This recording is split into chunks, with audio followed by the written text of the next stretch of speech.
What's up, guys? Welcome to Fed Reacts. Today we're going to be talking about Madeleine McCann. We got a lot to talk about. Madeleine. It's Madeleine? Madeleine McCann. Madeleine McCann. All right, guys, let's get into it, man. Oh, wrong one. My bad. I'm a special agent with Homeland Security Investigations, okay, guys? HSI. This is what Fed Reacts covers. Defendant Jeffrey Williams and associate YSL did commit the felony. So here's what 6ix9ine actually got. Racketeer conspiracy. This attack shifted the whole U.S. government. This guy got arrested for espionage, okay? Trading secrets with the Russians. John Wayne Gacy, a.k.a. the Killer Clown, okay? One of the most prolific serial killers of all time, killed 33 people. Zodiac Killer is a pseudonym of an unidentified serial killer who operated in Northern California. All these serial killers, guys, they really get off on getting attention from the media. Many years, Jeffrey Epstein sexually exploited and abused dozens of minor girls at his home. It was OJ working together to get Nicole killed. We're gonna go over his past, the gang ties, so that this all makes sense. Boom. And we're live. What's up, guys? Welcome to Fed Reacts. Today we're going to be talking about Madeleine McCann, or Madeleine McCann. We'll see how it's pronounced, because it is spelled a little differently. I've not seen too many Madeleines with the L-E-I-N-E at the end. But yeah, before we get into it, Angie, you want to say what's up to the people? Hi, people. I'm back. It's been, I think, 2 weeks since you guys saw me last time. So I'm back here. Finally, we're covering, finally, Madeleine McCann. You guys been requesting this case for over a year now. I don't know if you remember, but we covered John Bennett Ramsey, and this case is pretty similar to that one. I will say, like, it has a lot of it's like the British version of it, pretty much. Yeah, but this one it went worldwide. Like, this one is way more famous than that one. So this one went, like, it's known everywhere. Like, you mentioned Madeleine McCann, and everybody's gonna know about this case. Gotcha. Like, anybody. I studied this case like ages ago, like at least 8 years ago, so I know a lot about this case. But yeah, we're finally covering it because you guys won't stop requesting it, and yeah, I wanted to get it out of the list. So yeah. Sorry, guys. That's what's wrong with Leah? She's like dying in the back or something. She's coughing. I don't know. She's coughing. Okay. Yeah, she's coughing. She She's was fine fine. before. Sorry, guys. That's Angie's dog. Here, you want to show her to the audience? Come here. You're gonna show her? Yeah, I'll show her. Come here. You can lift her with one arm? Yeah. Arm? Yeah. You can? All right. I Hey. can't. So here she is, guys. This is Angie's dog. I That's guess she's Leah. camera shy. This is Leah. That's the new you wanna pet say what's for up to the Fresh and people? Fit. I'd be dancing with her. I'd be like, oh, okay, we lit, yeah. So. You know, I'm gonna get her a Fresh and Fit hoodie. Oh, you are? Yeah. Okay, nice. You gotta represent. So now she should be on camera, like, But yeah, properly. this is Angie's dog. We brought her for Venezuela, guys. So She's yeah, 10. You've had her for 10 years, right? Yeah. Yeah. She's had her for a very long time. 2013. So she's here. So like whenever we do the show, you guys might like see like a white little furry thing running around. That's her, typically. So yeah, she'll like run under the table when we're live and stuff like that. And she's a poodle, so she doesn't shed, unlike Hero. Hero like sheds all over the place, guys, because he's a Shiba. Yeah. Leah's a poodle. Is it a full poodle, man? Just Yeah, she's a mini toy poodle. Yeah. So anyway. Look at her, she's so happy. But yeah, sometimes she shows up on the stream whenever they're doing like Fresh and Fit, because I'm in the back like cleaning or doing something, and she will run out and none of the girls will catch her, so you'll see her like under the table or anything. Yeah, it's my bad because I can catch her on time, so sometimes you will see me like dragging her out, but sometimes I can't because she's sneaky. But yeah, that's Leah, guys. You will see her more often now, I guess. So. And I apologize, guys. I know my voice doesn't sound the greatest right now. You were streaming. I was streaming earlier, man. We did a 9-hour long stream. 9 I didn't hour? think I was going to go that long. I literally streamed, slept. Now I'm back at it again, giving you guys another stream right now. I was streaming earlier with Bradley Martin, actually. Shout out to Brad. I was playing with Brad. I was actually, let me share a screen with y'all real quick who we're playing with. You guys been ranking up? Yeah, I got to Diamond 2, which is good. We got to rank you up next. Well, yeah, definitely. And I normally don't like stream Overwatch on YouTube ever for obvious reasons. I saw the whole stream, by the way. You did watch the whole thing? Like on YouTube. Well, I left it all playing like all day, so I left thank it you. on. Appreciate the support. Yeah. My girl's my #1 fan. Let me see here. So yeah, this is it right here, guys. I was streaming this. We went for like 9 hours. I was playing with Bradley earlier, so how it went was so Bradley's like he hits me up, yo, you want to play? And I'm like, sure. So I jump on, we're playing, and then next thing I know, I was like, yo, we might as well just stream this. He was like, you know what, screw it. So he streams on Twitch, I stream on YouTube. Yeah, he streamed it too. did? And then it was me, him, and Chinaman. We lost a bunch of games. We won a Shout few. out to Chinaman, man. Yeah, and It's then so funny. and then Awkward got on and we played one game with Awkward and Brad. That was fun. I think we won. And then Brad got off because he's going to Hawaii. And then we Oh, nice. and then we play with Jennifer and Chinaman and Shout out to Awkward. Jennifer. She's playing right now, I think. Because I saw her on the thing. So we're smacking some kids up. I made it up to Diamond 2, guys. I'm close to Master, guys. The goal is to reach Master. For you guys that are wondering, yeah, Brad isn't bad. The He goal plays at should Diamond be level. Grandmaster. So I was surprised. He Master first, then we'll hit Grandmaster. Because nowadays, if you hit Master, you'll get into GM. Nice. Or no, you'll hit top 500. Excuse me. Like if you hit Master 1, you'll be top 500 because it's on your region. So depending on how ranked you're ranked, depending on like if you're in New York or California, it's more competitive. Obviously, more players in that area. But like, we'll see. I mean, we're here in Florida, so. I'm still bronze 5, by the way. I haven't ranked up, like, not a little bit because I don't really play competitive unless I have help. Because competitive is filled up with people like Myron that want to rank up, and they have, like, Smurf accounts, and they just, hack the game. So it's really hard to rank up when you're, like, bronze. It is. Yeah, I haven't ranked up. It is hard. We're gonna dedicate a day to just I'm boosting stuck. you. So, but yeah. Anyway, yeah. But we streamed that earlier, guys. So, I apologize if my voice isn't the greatest right now because we're playing for a bit and we're smacking kids up.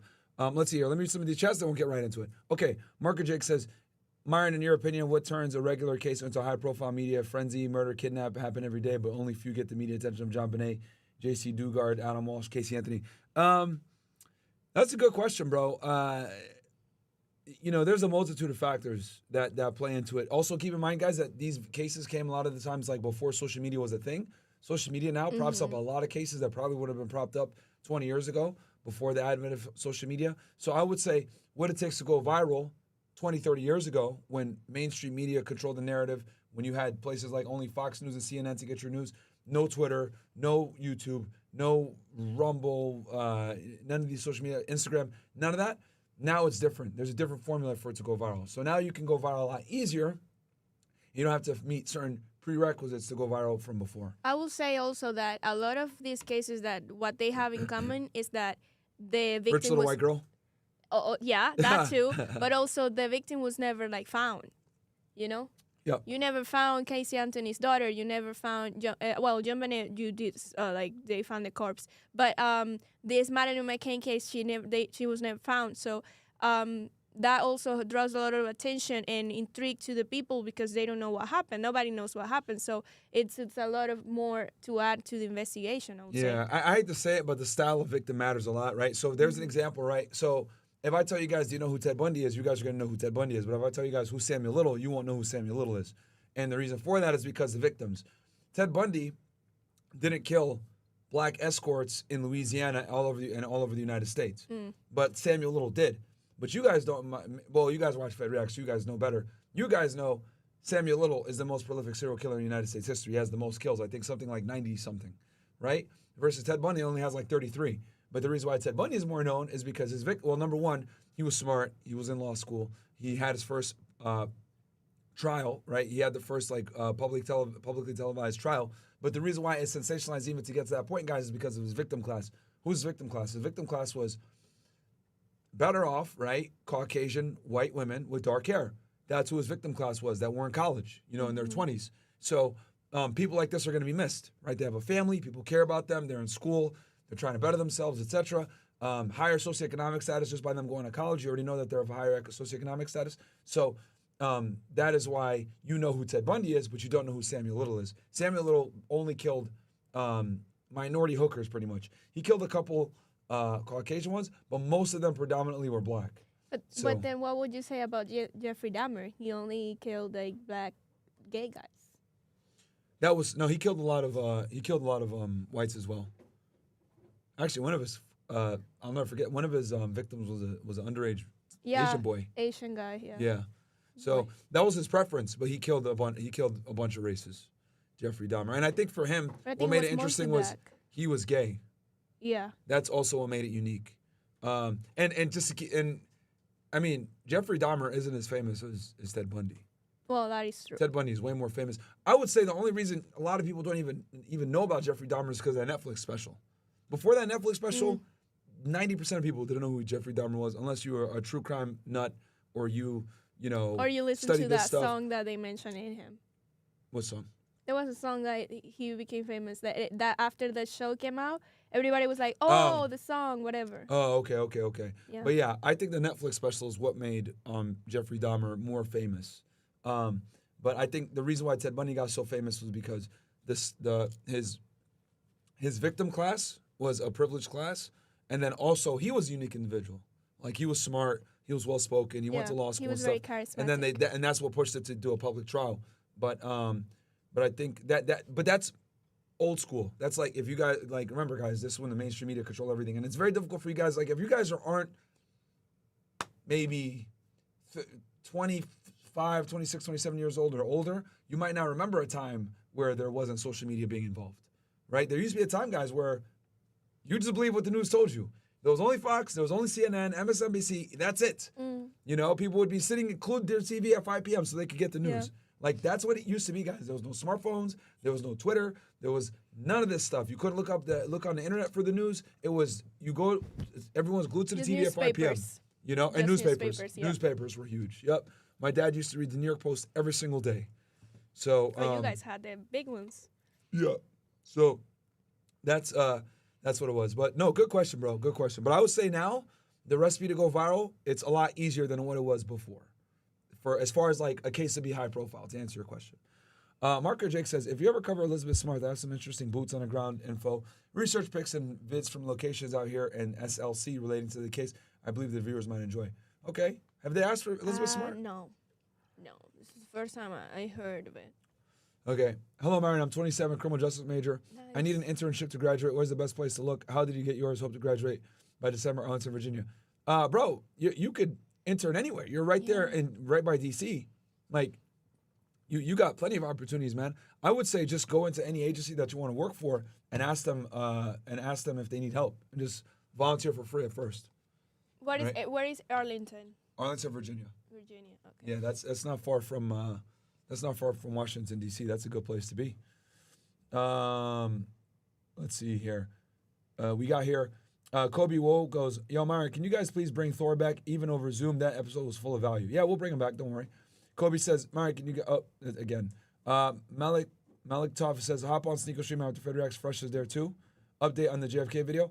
JFK, I spoke with Ryan Dawson. We might do it on RFK's anniversary. Speaking of which, let me look at his I know that smile. hold on, let me look here. RFK, I think it was June 6th or 7th. June 6th, yeah. We'll see. If I can get Ryan out here to do it, that would be great. But you guys already know that podcast is going on Rumble. It's not going on YouTube, right? Also, guys, jump in Couch Club, couchclub.tv. Do you have any updates on the stream with Vitaly, the catching pedos, Oh, for next week? Yeah. I think they're doing it Tuesday. They asked me to come. I think I might show up because they originally were going to do it Wednesday. I said, hey, can you guys do it Tuesday? So they made it Tuesday. So I'm assuming that since they moved it to Tuesday, they want me to show up. So everybody wants you to show up. Yeah, I think Charleston White is going to be on that one. Oh, shit. Which I don't have a problem with him. I don't know, man. He's one of those guys that likes to he's talk just shit weird. to get views, which is He's it is just weird. It is weird. Yeah. But whatever, man. It's internet for you. Elevated Viper says, sending my girl on the show to get her warmed up for the poly convo when we get in the cartels. Oh, this guy, bro. We will do a full episode on that. I'm still waiting. It'll come. Don't worry. Serious.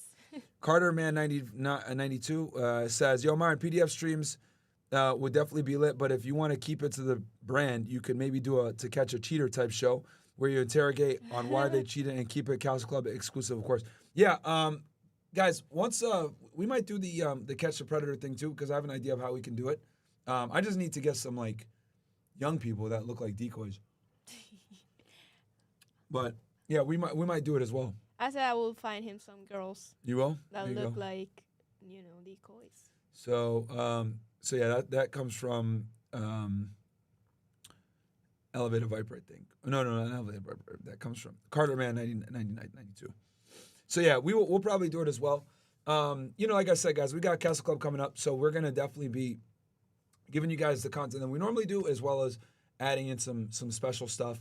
Whether it's it's gonna be probably like an IRL stream, whether it's us catching a pedo, us doing Change My Mind, right, publicly or something like that on Saturday.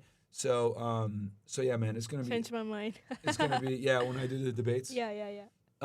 So yeah, we can do that, but regardless, that's kind of what we got planned for the Castle Club stuff. But anyway, all right, so let's get into today's topic here.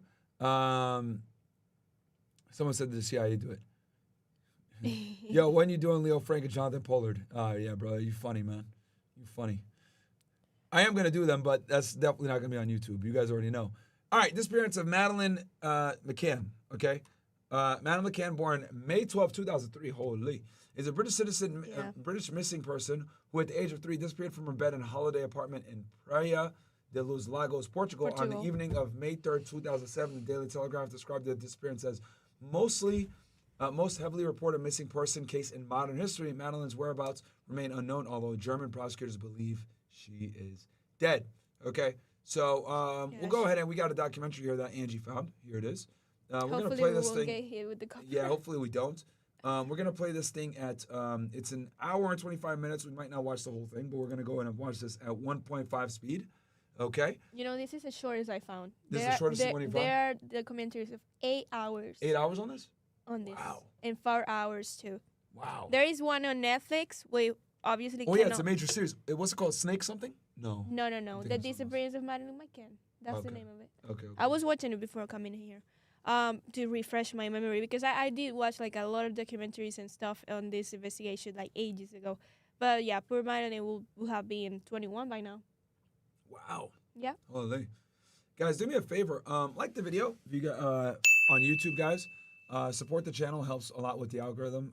We got to get back to bringing things, getting the engagement back up. We haven't done that in a bit, so I'd really appreciate that. But let's go ahead and do this. Yeah, make sure to check the other cases too, guys. Check Jumpman and Ramsey if you like this one. She's the most famous missing person in the world. Please continue to pray for Madeleine. She's lovely. 10 years ago tonight, Madeleine McCann disappeared.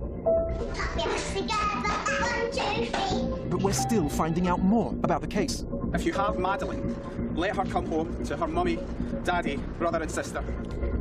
2 police forces in 2 countries came to different Her dad sounds a bit Scottish.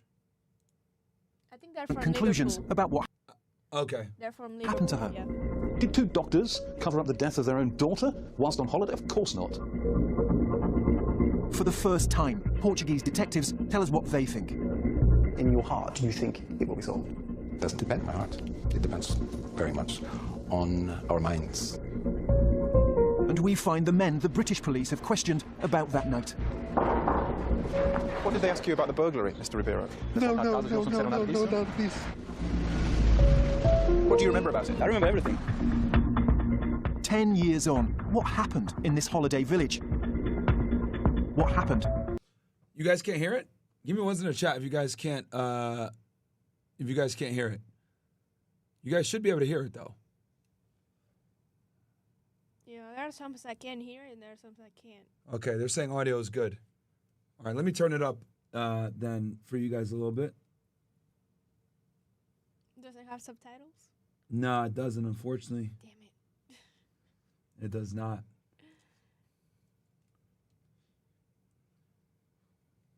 Here, let me turn this up. They say audio is muffled. Audio is muffled? Mm-hmm. Okay, people are saying it's fine. to Madeleine McCann.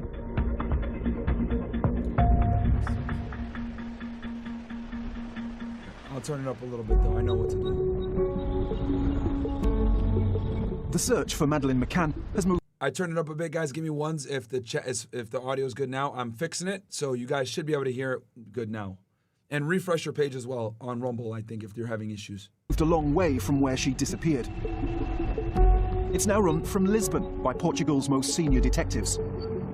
The Polícia Judiciária, or PJ, are Portugal's national criminal investigation force. All right, so this right here, guys, is their FBI, okay? This is their version of FBI. As you guys know, most countries have some type of national police force that does everything, right? Canada has RCMP. In this case, you got Portugal. The United States is one of the few where we have multiple. We got the FBI, we got Homeland Security, we got, we got Secret Service, we got ATF, we got a million different federal agencies. Other countries aren't necessarily that complex. They just have one national police agency. I've been asking for an interview for 10 years.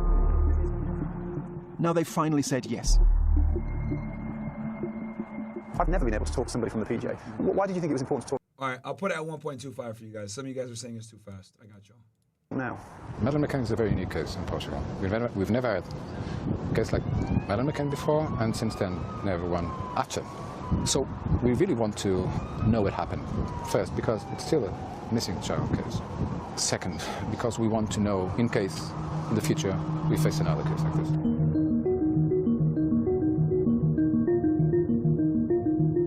Across the city, Madeleine McCann's parents have been involved in an important legal battle this spring. They sued a Portuguese detective who accused them of involvement in their daughter's disappearance. All right, you guys are saying that you guys can't hear it. If you guys can't hear it, come on over. Maybe watch it on, they're saying the audio is muffled on Rumble. All right, guys, come on over to YouTube then. I'll drop the YouTube link for y'all right here. Come on over to YouTube if you're having issues. Give me 1 sec. I'll drop the link in here for you guys.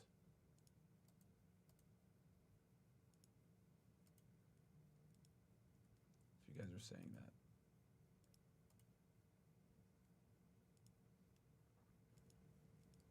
Let me see if I can drop it on Rumble.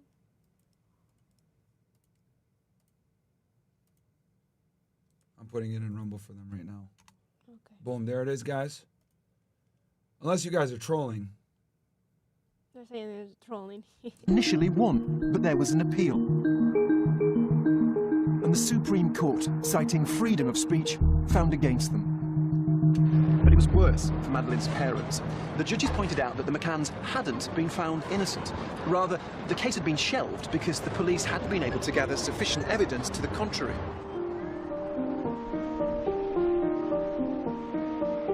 A decade since we all first heard Madeleine McCann's name, the case is still alive. And attention is once again falling. All right, so, okay, let me be very clear about this. If you guys are trolling, because on YouTube I hear it fine. I'm going to check Rumble right now. Let me see. Onto a holiday resort on the Algarve, Praia de Luz. It has always been popular with British families. But Luz changed 10 years ago tonight. Anyone who may have any information related to Madeleine's disappearance, no matter how trivial, These are her parents. contact the Portuguese police. Please, please do not hurt her. Please don't scare her. Please tell us where to find her. So I first came here 10 years ago, and when I was sent here, I had no idea what Madeleine McCann as a story would become, what this apartment 5. All right, so I just listened to it on both audios. For all you guys that are trolling, I'm going to give you guys just a warning. If you do this shit again, I'm going to fucking ban you forever. And the reason why I'm going to ban you forever is because now you're derailing the show because you want to be funny and you think it's like hilarious to like be like, oh, let's say the audio's fucked up, because you guys know I'm going to stop the show, double check the audio, make sure it's good, but you guys are hurting it for everybody else. So you fucking trolls. You guys think it's funny? I'm going to ban you forever if you guys think it's funny. That's one thing that I'm not going to play with. You're not going to fuck with the show, so you guys can go ahead and have some fun and be like, oh, this is great, yeah. So if you can't, because I'm literally listening to it on both, and I can hear it fine. Your phone just sucks, or your computer sucks. You got to get the semen out of it because you guys whack off on it all day. That's what the fuck the problem is. Clearly, it's fine for me. It's fine for a bunch of people in here. It's just your crusty ass phone that sucks. All right? So if you guys want to keep fucking trolling, that's fine. I'm going to ban you forever for doing that shit because you're hurting the quality of the show. The fact that I even have to stop this shit to do this shit right now is annoying me and pissing me off. All right? Switch your fucking device if there's a problem. Clearly, it's something wrong with your device and not everyone else's. If I can hear it and a bunch of other people in here can hear it, you fucking troll pieces of shit, man. Hate y'all niggas, man. God damn. They would come to mean that everybody would kind of know this place and everybody would know that little girl's name. It's nearly a week now. Can you tell us whether you really are any nearer knowing what happened to Madeleine? We are still looking for her and we are pursuing lines of investigation. I have a sort of weird relationship with this place because it's a long time since I first came here. This bland apartment, and yet something happened in there. Something extraordinary happened in there. A little girl went missing and she's never been found.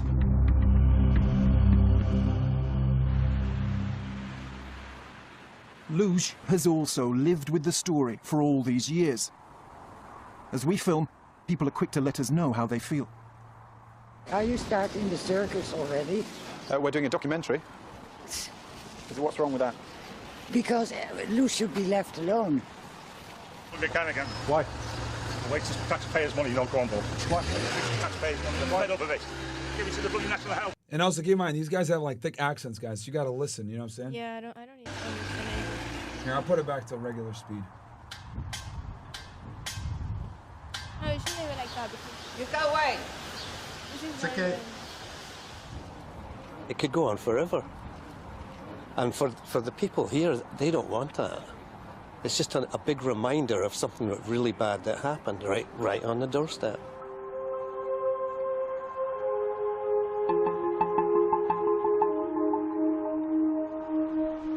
So how close are we to really knowing what happened to Madeleine McCann? The fact is that two different police forces in two different countries came up with two different theories, and both contradict each other. Tonight, we will show you the two theories and why both have failed to solve this mystery. The basic facts are well known. 9 friends went on holiday to the Ocean Club. They went for meals at the tapas restaurant with the green roof.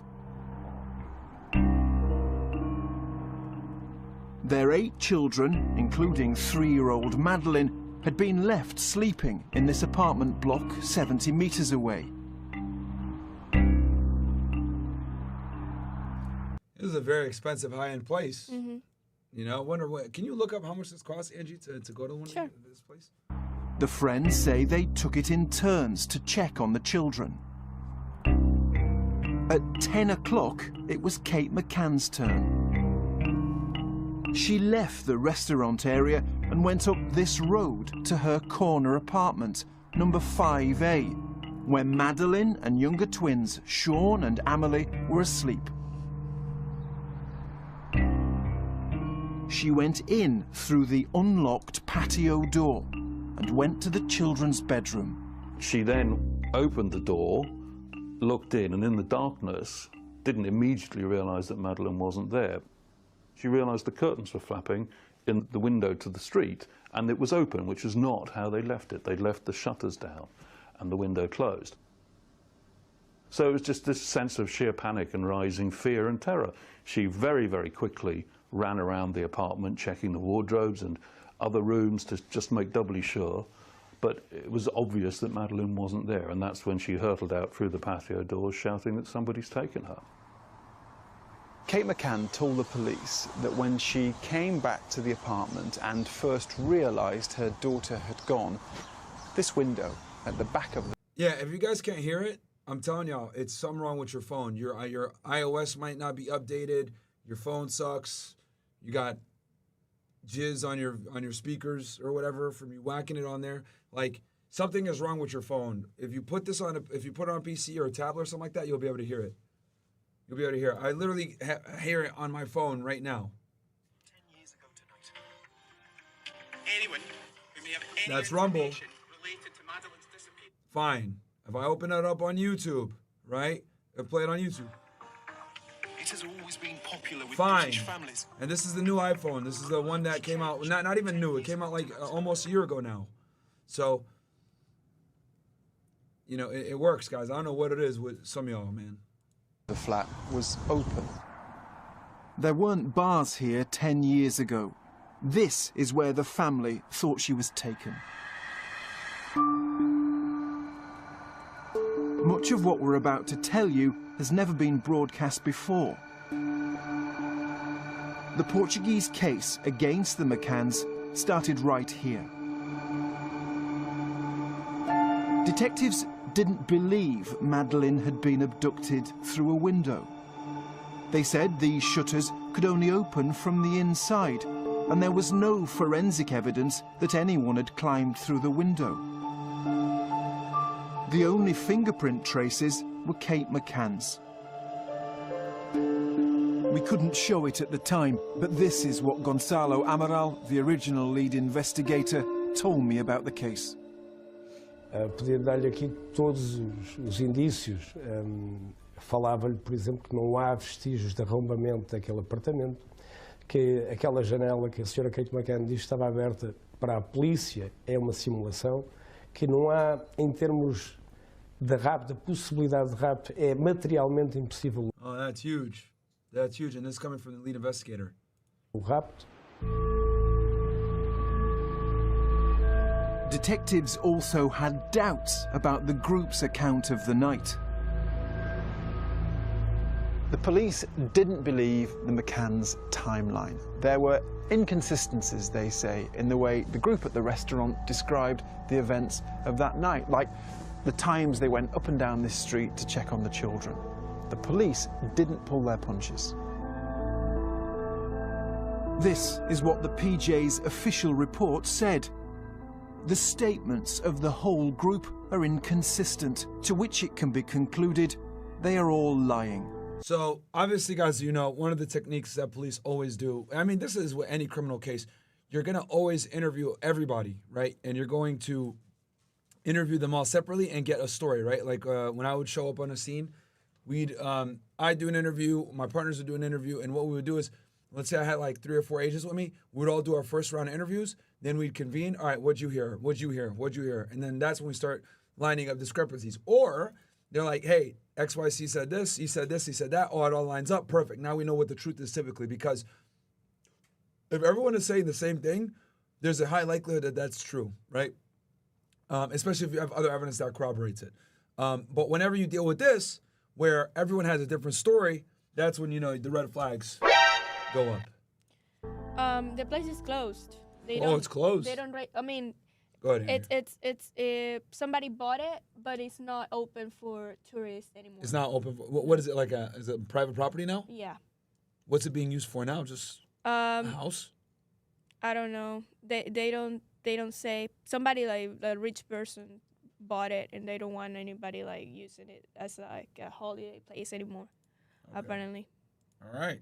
They said fuck it. Guys, I'm putting the closed captions on, but I don't know why they're not showing. Where are we going? The Portuguese police were also suspicious of the way the McCanns were behaving. They clashed within hours because Madeleine's parents contacted the media.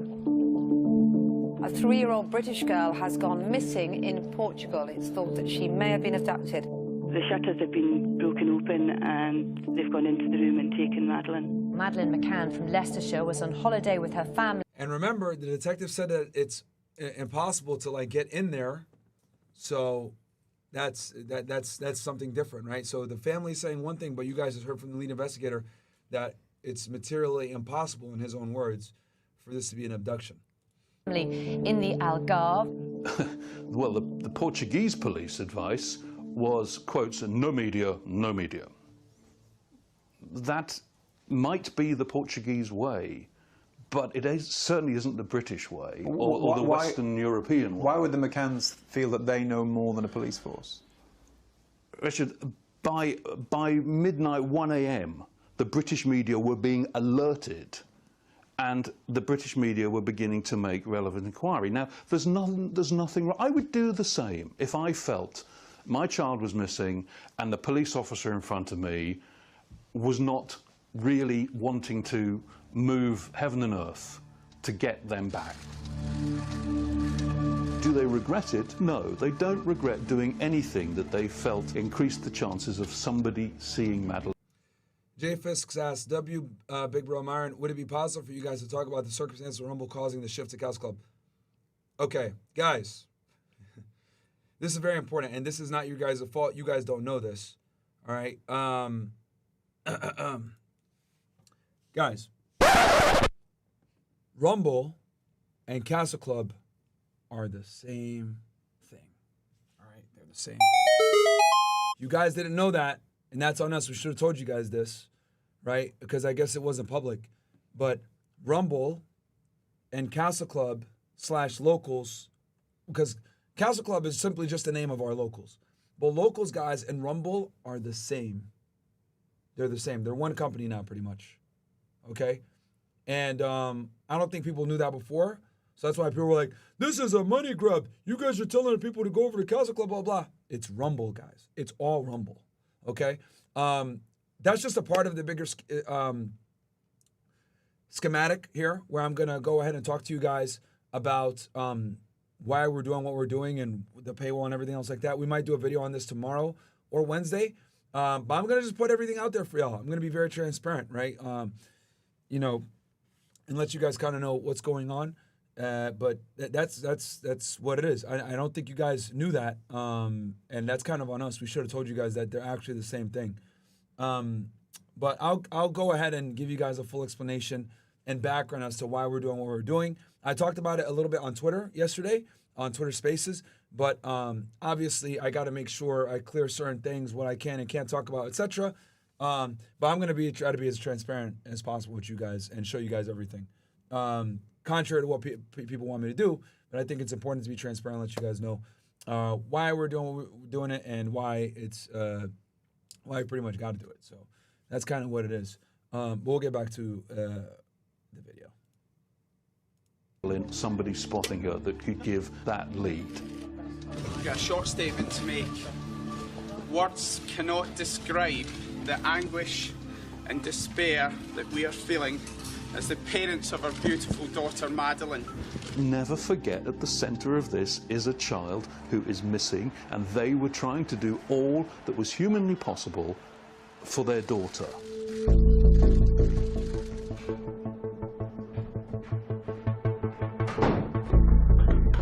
A British investigator brought in to help the Portuguese says he initially had concerns about Gerry McCann.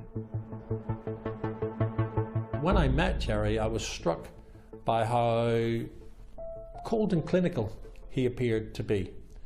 So I did, I'm human as well as having been a police officer. I did think, and reflect on that.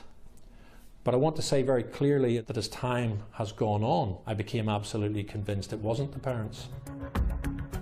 But Portuguese detectives were looking at Kate and Gerry McCann. And central to their theory were 2 sniffer dogs from the UK. They assist investigations because they can find minute traces of blood or where bodies have been. They were taken into apartment 5A 3 months after Madeleine disappeared. Both reacted. The cadaver dog, which tracks the smell of a dead body, also grabbed Madeleine's favourite toy, Cuddle Cat. Bloodhounds are also fantastic at this, guys, for finding people as well. When the police found out the soft toy had been washed, they became more suspicious.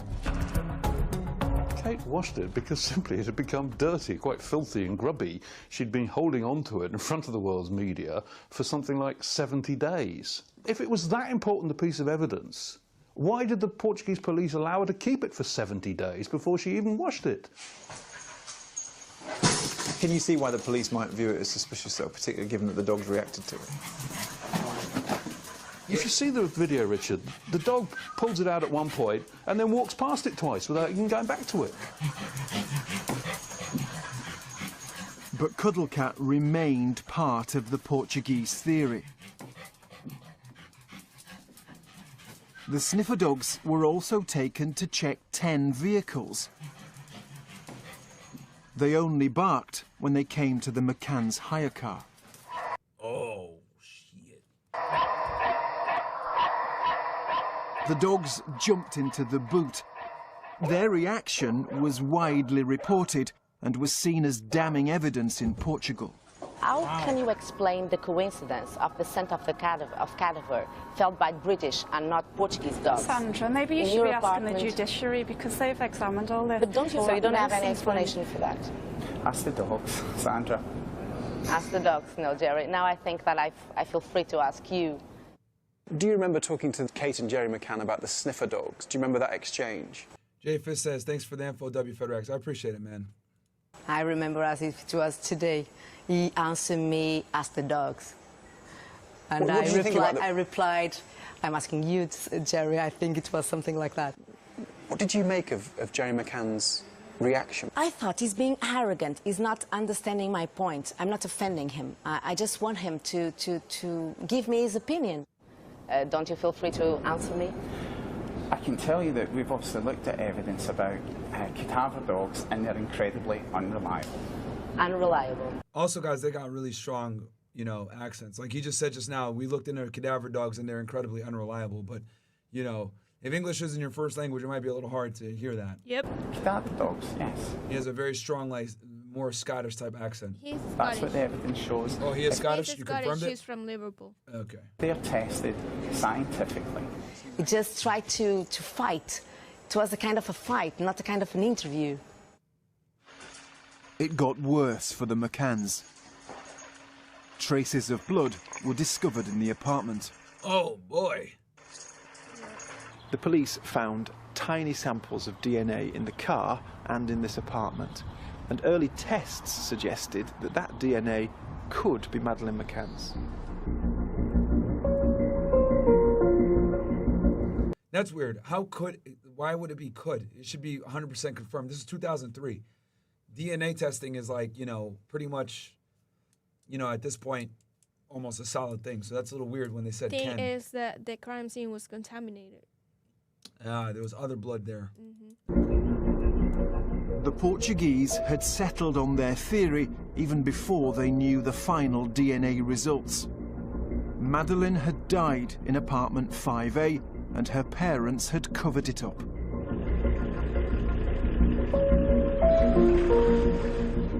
The official PJ report concluded Kate and Jerry McCann are involved in the concealment of the body of their daughter, Madeleine.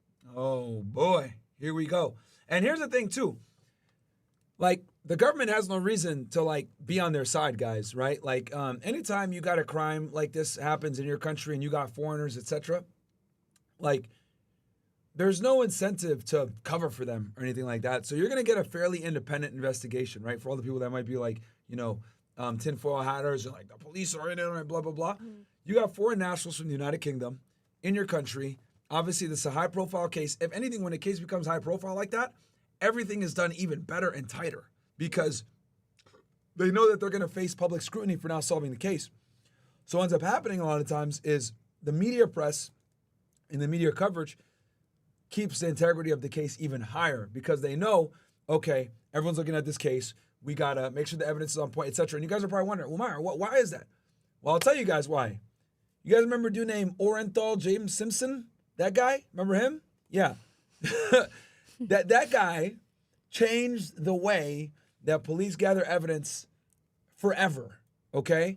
And I covered the O.J. Simpson case, by the way, on this channel, guys. I gave my theories and everything else like that, which, by the way, Redacted did a really cool interview with this guy who talks about the O.J. case not too long ago. I was listening to it on a plane when we were going to L.A., by the way, Angie. Oh, yeah. So when I sent you to listen to. Yeah. But regardless, they went after Mark Furman. They went after the evidence, etc. And that case changed the game for police practices everywhere, guys. I mean, whether it's at the federal level, the state level, etc., law enforcement all over the place were put on notice that even if you got a guy dead to rights, like they had O.J. Simpson, you can lose the case if the evidence isn't done right. And the other thing, too, is that case had a lot of public scrutiny, and they messed up with all that media coverage. So whenever you got a bunch of media coverage like this, you got foreign nationals, your affluent area, on vacation, you got a little girl missing, etc., they're going to make sure that they do everything in their power to get to the truth. And that's what they're coming to. Their conclusion is that the parents were involved in the concealment of the body. So let's keep going. Madeleine McCann. After he left the police, lead investigator Gonçalo Amaral explained his theory in a controversial TV documentary. Nos próximos 50 minutos, vou provar que a criança não foi raptada e que morreu no apartamento de férias na Praia da Luz. Descubra toda a verdade sobre o que se passou naquele dia. Uma morte que muita gente quer encobrir. It was this documentary and a book that led the McCanns to sue Mr. Amaral. Oh, crap. I think people in Portugal prefer to believe that a PJ or a former PJ is saying the truth. It's easier for the Portuguese to believe that the McCanns are lying. Kate, how do you feel this morning? Jerry, how do you feel, Jerry? 4 months after she disappeared, Madeleine McCann's parents were made official suspects, or arguido. You guys are still having audio things on. Let me see if this fixes it for you, ninjas. Let me try to see here if I could do something for y'all. Maybe this will do it. Give me 1 sec.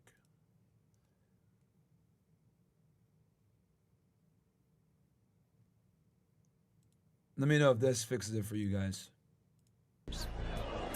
Kate and Jerry McCann have both been today Give me one if the audio is good now. declared arguido with no bail conditions. Kate McCann now declined to answer their questions. The police offered her a deal. If she confessed to Madeleine's death, which didn't happen, in some sort of accident, which didn't happen, she would get a lesser jail sentence. And it wouldn't affect Jerry. He could come back to Britain and keep earning the family's money. It was outrageous. It was not true. She had answered all of the PJ's questions in at least 4 interviews, openly, completely collaboratively, up to that point. 2 days later, the McCanns left Portugal. Yeah, it might be your AirPods, guys, your phone, because like I said, it works fine on my end, and then most of the chat is saying that it's fine. Covered their departure for BBC News. What I didn't know was my report would become part of the case. The McCann family flew from the UK as a 5. At lunchtime today, they touched down back home as a 4. We have played no part in the disappearance of our lovely daughter, Madeleine. At the time of Madeleine's disappearance, an Irish family, the Smiths, had reported seeing a man carrying a child. When he saw my television piece, Martin Smith believed the man he had seen was probably Jerry McCann. It was the way Jerry McCann turned his head down, which was similar to what the individual did on May 3rd, 2007, when we met him. I would be 60 to 80% sure that it was Jerry McCann that I met that night, carrying a child. The Portuguese had built their case about what happened in apartment 5A, but it soon came tumbling down. Take that sighting by the Smith family. It couldn't have been Jerry McCann because so many witnesses place him at the Ocean Club at the same time. The Smiths themselves now believe they saw someone else. Then there's the dogs. The footage may have looked damning, but it didn't prove anything. Sniffer dogs are only as reliable as the evidence that's found to corroborate their indications. So they'll provide an indication, but a sniffer dog cannot talk. It's not evidence, there needs to be corroboration. And when they came back, the final forensic results didn't back up the barking dogs. Weak and incomplete was the conclusion repeated by scientists. Okay, damn, yeah. The 66 forensic samples from the car and apartment 5A, none directly matched Madeleine McCann. That's tough. That's tough. The fact is, Madeleine's parents had that car. Madeleine's parents were using that car. 50% of Madeleine's DNA would have come from each parent. So to have some crossover of DNA is not unusual. And I question the professionalism of anyone who drew a substantive position from that gave them evidence that Madeleine had been in the boot of the car. This footage shows how DNA from Madeleine's parents probably ended up in the boot. And the car wasn't even hired until 25 days after Madeleine disappeared. So the PJ believed the parents had hidden their daughter's body for almost a month. Is it plausible that Kate and Jerry McCann, in the full glare of the world's media, hid their daughter's body? Yeah, guys, I switched to audio so that it would be a little bit. So it's going to be a little bit louder, but yeah, it should be louder and a little bit clearer. Pretended to be looking for her, and then so just turn it down. Month later, moved the body.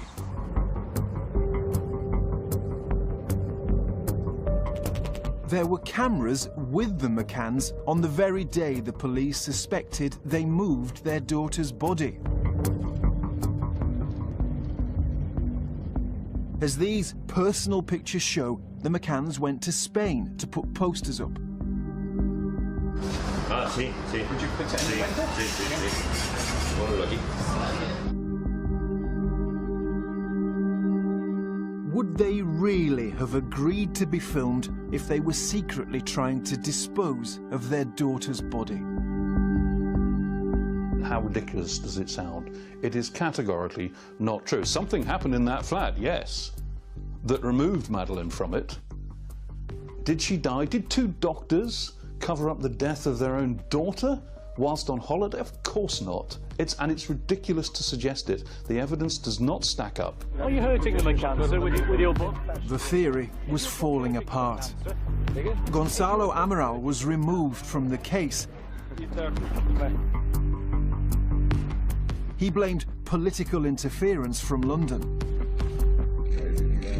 Mr. Amaral's supporters claim he was taken off the case after an ultimatum from Gordon Brown to the Portuguese Prime Minister at a European summit. Did Gordon Brown take time out of the negotiations for the Lisbon Treaty to talk to you about Madeleine McCann? No, of course not. That has been suggested. No, but it's not true. It's not true. The lead investigator on the McCann case, Gonzalo Amaral, he has claimed, he may have been joking, that his job was the price of Britain signing the Lisbon Treaty. What do you make of that? Well, I think he considers himself in a high level, but it's not true. The Lisbon Treaty with Gonzalo Amaral, the head of no. Well, sometimes people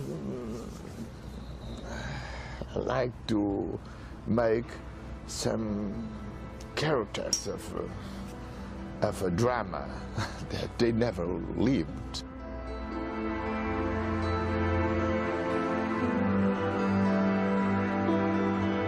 In 2008, the Portuguese police shelved the case. The McCanns were told they were no longer suspects. This happened just like in the JonBenet Ramsey case, guys. They were suspected as suspects for a very long time, and they eventually got cleared. It's hard to describe how utterly And they even sent them a letter that they were going to drop them as targets of the investigation, the attorney's office. it was to be named Guido and subsequently portrayed in the media as suspects in our own daughter's abduction.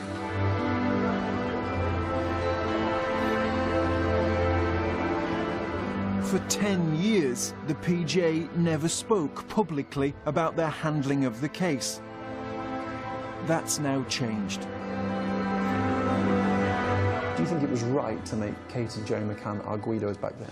When we came up with a team to review the case, was that at that point the McCann were no suspects to us of any kind of involvement in the disappearance of Madeleine McCann. So that's what I can tell you about it. So was it a mistake in 2007? I cannot give you an answer on that. I've repeated, and I'm saying again now, the McCann were no suspects to us. Do you rule them out of any part of Madeleine McCann's disappearance? There is no fact at this point or evidence that suggests that they were involved in Madeleine McCann's disappearance.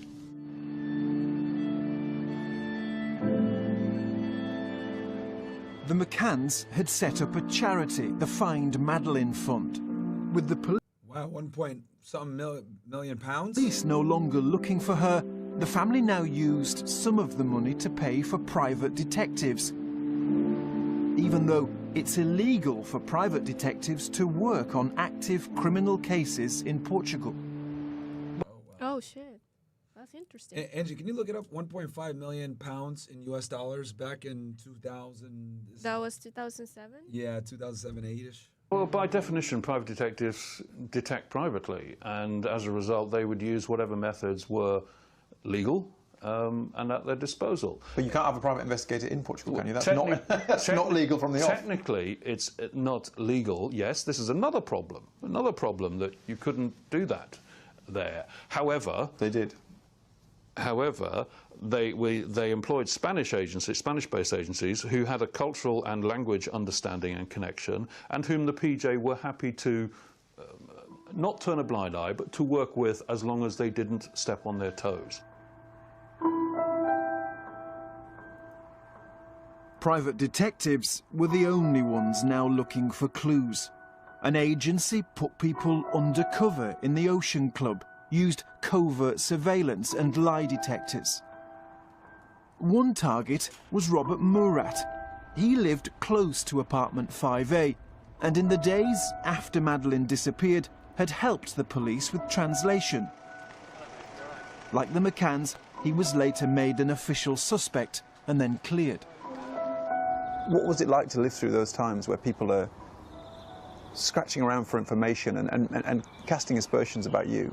There's only one word: devastating. Absolutely devastating.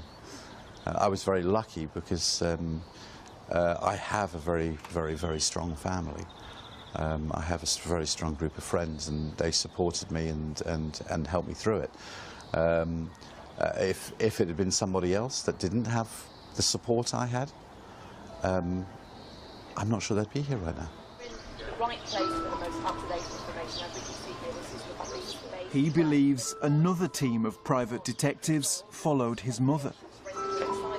My mother felt like she was being followed by them, and she felt that they were there, and she'd seen people that she felt were actually following her. What did she see? She saw people that she thought were following her, that she kept on seeing. Through their lawyers, the McCanns told us they were not party to any form of intimidation or targeting. They also say they didn't know anything about a deal that was put to me by one of their supporters. I was offered exclusive access to any new developments in the case, an inside track on any new breakthrough. But there was a price. I was expected to act as a spy within the press pack. I said to you before the interview there was a thing that I was going to tell you which I've never told you before. During that period, I was offered a deal by somebody inside the McCann camp, not the family, and they said they would give me access to lines from the inquiry, new 2.9 million US, so roughly double. Stories, if I reported back on what the press pack was saying about you. Right, okay. I mean, I turned them down, obviously, but what do you think about that? That would make me incredibly angry, again, because, again, they've taken the focus away from trying to get to the bottom of this, find out actually what happened, and trying to put the full focus on somebody else. It's incredulous, as I say. It stuns me.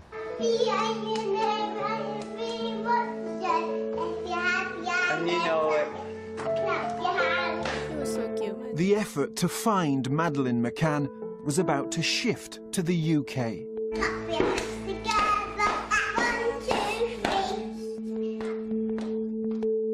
For the first time, we can show you how the second big investigation into Madeleine's disappearance came about.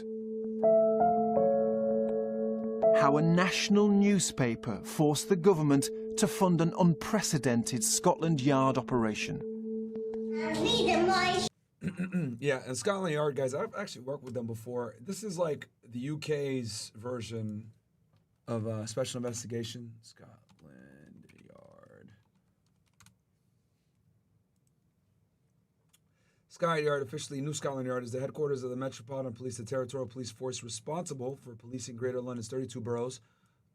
Its name derives from the location of the original Metropolitan Police headquarters at 4 Whitehall Place, which had its main public entrance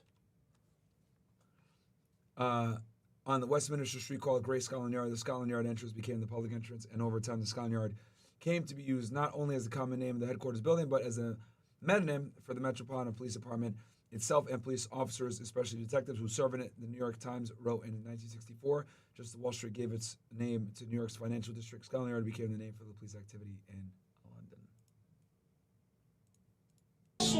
Are they new? Yeah. And what colour are they? Pink.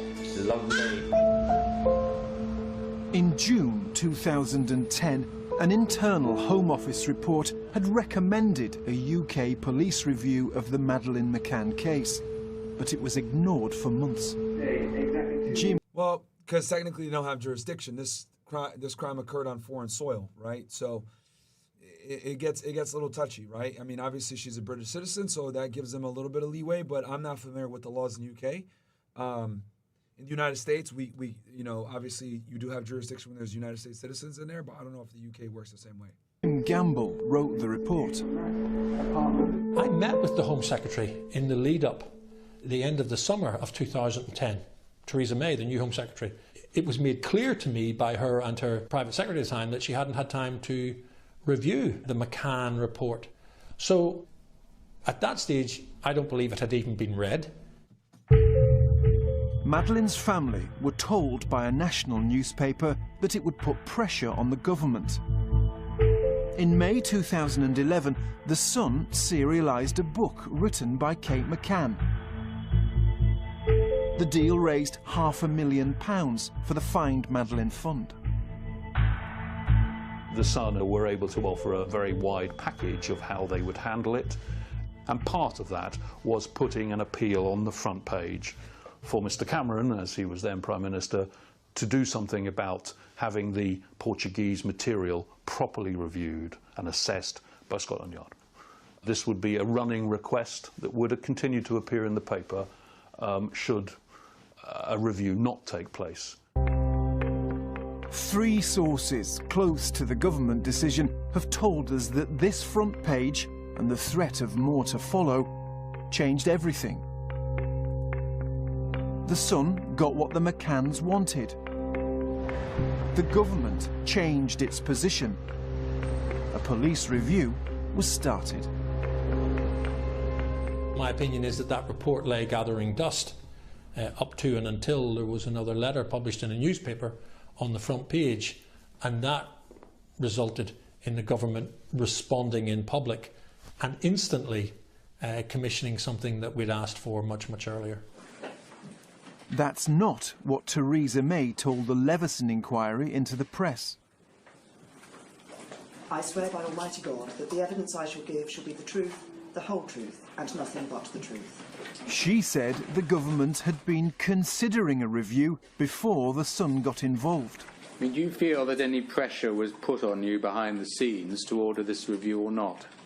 I felt that the work that we were doing to look at this review had been going on for some time. It was coming to a fruition around this time anyway.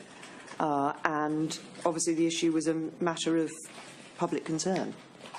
Theresa May told Leveson that the work had gone on for some time. So it's just coincidence? What do you think? Well, I know that whenever I spoke to her in the late summer of 2010, that it wasn't on the agenda, because I had presented the report to them. And I know that she hadn't reflected, reviewed, or read it at that time. However it started, the government was now persuaded. Madeleine McCann would be a special case, and Scotland Yard was asked to help. Clearly, I was aware within the media there was a lot of media reports of connections. Told you guys, once the media gets involved, they start taking things a lot more serious, man. So contacts between newspaper proprietors and senior politicians, frankly, that was all irrelevant to me. Why? Why was it irrelevant? Because if you're getting the request, you're the end of it, if you like. Because it wouldn't make the slightest bit of difference to my decision. I was always very clear of what my responsibilities were. I was the operational lead, and any decisions to get involved in this would be an operational decision, not one for politicians. Were you comfortable with that chain of events? Could you have said, no, we're not getting involved? Yes. Would you have done that? If my criteria hadn't been satisfied, yes. Are there legitimate lines of inquiry that we, the Met, can bring expertise to? Do we have the background of dealing internationally that other people don't? Yes. Is there precedent? Yes. And is there additional funding for these additional pieces of work? Yes. Based on all those four things, well, why would I not want to help? The British investigation into the Madeleine McCann case, Operation Grange, was started. The first job for the man assembling the team was to assess the parents. Even on the first glance of what we looked at, and when we took the information back and ran it through our own understanding and, verified sightings and accounts and statements and all the rest of it, it was perfectly clear to us that the McCanns themselves had nothing at all to do with the actual disappearance. Why? Because it was just obvious from so split, man. That everything stacked up, that they were where they were when the child went missing. Commander Foy chose Andy Redwood to run the investigation. He had a full murder squad, 35 officers and staff. In 2012, he gave his first interview to Panorama. We are here in terms of seeking to bring closure to this case. That would be the ultimate objective for us, and is our ultimate objective. What does that mean? Well, closure means establishing what happened to Madeleine McCann. Solving it? Solving it, yes, of course. We've told you the Portuguese theory. Now here's the British. Right, let's see. So on the Portuguese side, they think the parents were involved, right? They think that it was a murder cover-up and the parents were involved and facilitated. Let's see what the Brits say. They thought the answer was in the back streets of Praia de Luz, where the tourists seldom go. Scotland Yard have focused on the idea that Madeleine McCann disappeared as part of a burglary that went wrong.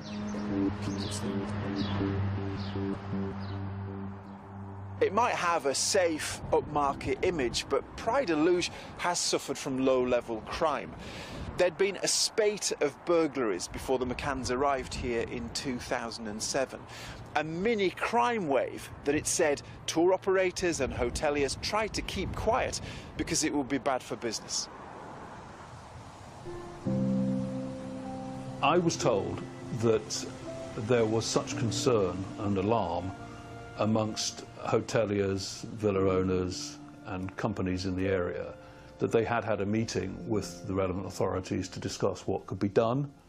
Obviously, to try and stop it, there was, I'm told, concern as well that it was threatening to damage the tourism industry, the image of the Algarve. Of course, Kate and Jerry weren't aware of any of that when they arrived. Criminologist Roberto provided Scotland Yard with key evidence to support the burglary theory. 2 months and a half before the abduction, there were a burglary there. At the end of this run? In the next block. Yep. 60 meters from the McCann apartment. Right. And 17 days before the abduction, there was a burglary in the second floor here in the same block that the McCanns. And 1 week before the abduction, there was another burglary right above the Madeleine's apartment. Here? There, yes. And the real scene is that in the 3 cases, the modus operandi of the burglary was the same, opening a window from the outside. So burglars were breaking in through windows in the block where the McCanns were staying.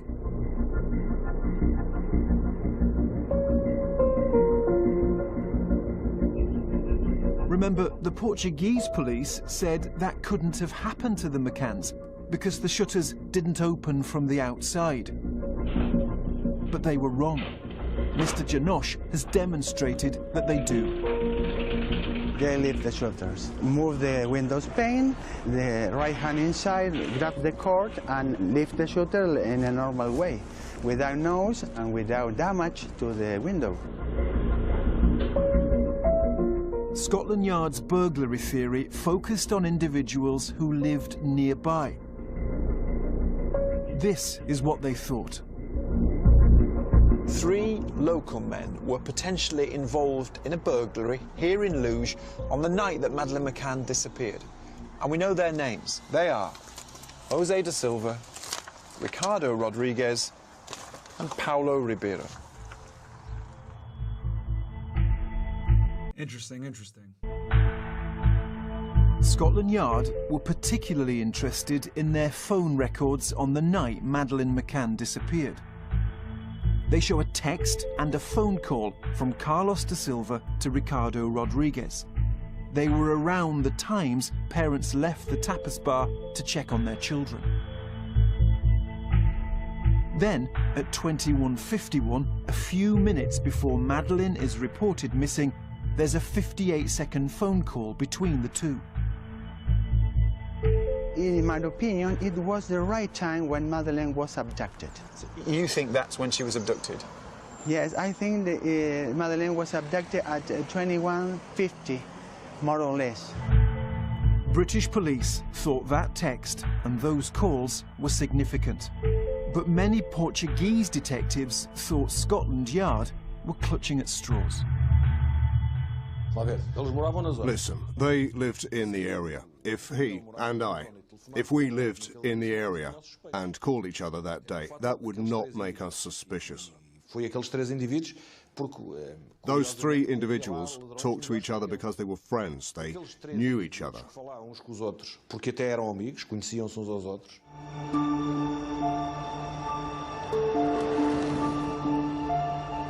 Remember that sighting by the Smith family, the one originally mistaken for Jerry McCann? The British police now believed that sighting supported their theory.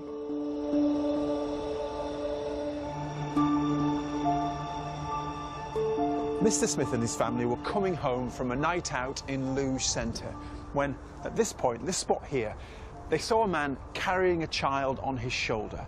Now, this was just before 10 o'clock, about the same time that Madeleine McCann was discovered missing at the Ocean Club, which is a few hundred metres in that direction.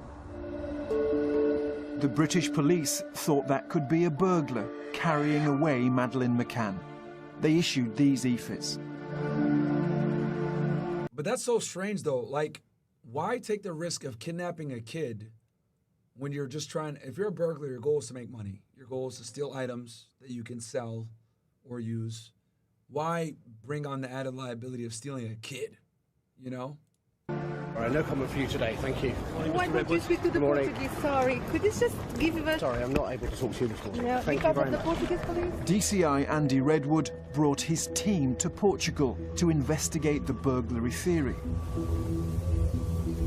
They spent a week searching an area near where the suspects live. They were not welcomed by all.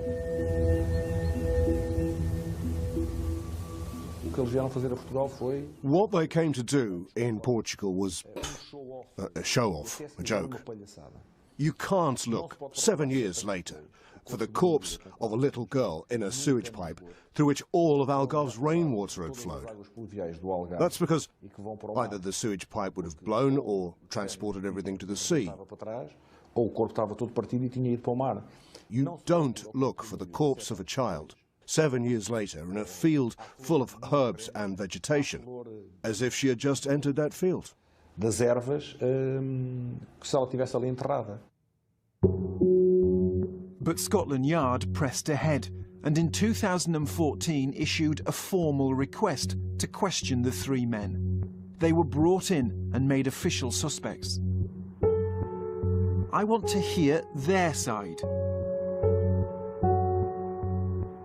First, Carlos de Silva. Very interesting.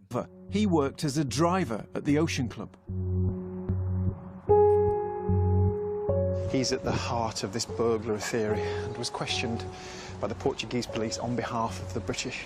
And as I understand it, he's just in this supermarket here, so I'm going to try and grab a word with him. He doesn't want to talk. So Mr. De Silva was in that supermarket, and I approached him and asked for an interview, and he said no, he was quite keen not to talk. Now, he's a man who hasn't been charged with anything, so I've got no right to barrel up and demand an interview. I asked him, he made it quite clear he didn't want to talk to me, so that's the end of that. I can't get his side. I mean, yeah, it doesn't benefit him at all to talk, you know what I mean? So I could see why. All three of the men questioned by Scotland Yard have continued to live. Guys, so it seems the reason why some of you guys might be having issues is you have your thing on mono. So you got to go accessibility, audio, visual, turn off phone, use both AirPods, boom, fixed. Live in Luge and under suspicion. Ricardo Rodriguez is one of the guys we've been trying to track down, and we found out he lives here in this block. So I'm just going to knock on his door, see if he'll have a word with us. So we found the address of Mr. Rodriguez. It was quite difficult to get that, lots of digging, but we got it. Knocked on his door, no response. Probably out. Could have been in there, chose not to talk to us. Doesn't have to talk to us. We just wanted to get his side. But we can't find him. We can't get him.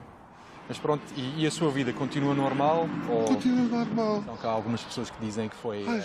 As we're filming, the third suspect turns up and agrees to talk to our translator. Crazy luck. Doesn't have parents, sim. Paulo Ribeiro was asked 250 questions by the British police, including, did you kill Madeleine McCann? Só foi com a polícia inglesa e a polícia portuguesa, não é? Sim, só foi com a polícia inglesa. Só foi com a polícia inglesa? Sim, só foi com a polícia inglesa. Mas eles, depois havia lá a polícia portuguesa que falava consigo, não é? Que faziam as perguntas. Sim. E pronto, mas naquela noite... And just so you guys know, when you're going to conduct interviews or police activity in another country, you need to go ahead and get permission to do that. So, obviously, in the United States, we have something called like an MLAT, right? Whenever you want to deal with foreign governments, whether it's to, get someone extradited or whatever it may be. Mutual Lateral Agreement Treaty, I think is what it stands for. But obviously, you got two European countries. I'm sure they probably have some type of agreement where they cooperate with each other because they're both first world countries in the European Union. But England obviously had to ask for formal permission to conduct an investigation on foreign soil and interview foreign nationals in their country.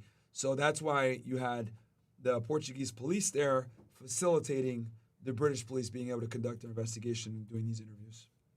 Que quando o Mary desapareceu, pronto, onde é que estava nessa noite? Lembra-se, recorda-se? Estava em casa. E não assaltava casas. Eles não acusaram o Sr. Ribeiro de ter assaltado casas e eles não disseram nada disso? Não, nada disso. Não? E a polícia inglesa, o que é que eles queriam saber? Só onde é que estava na altura? Já não me lembro, mas já foi há tanto tempo. Pois, exato.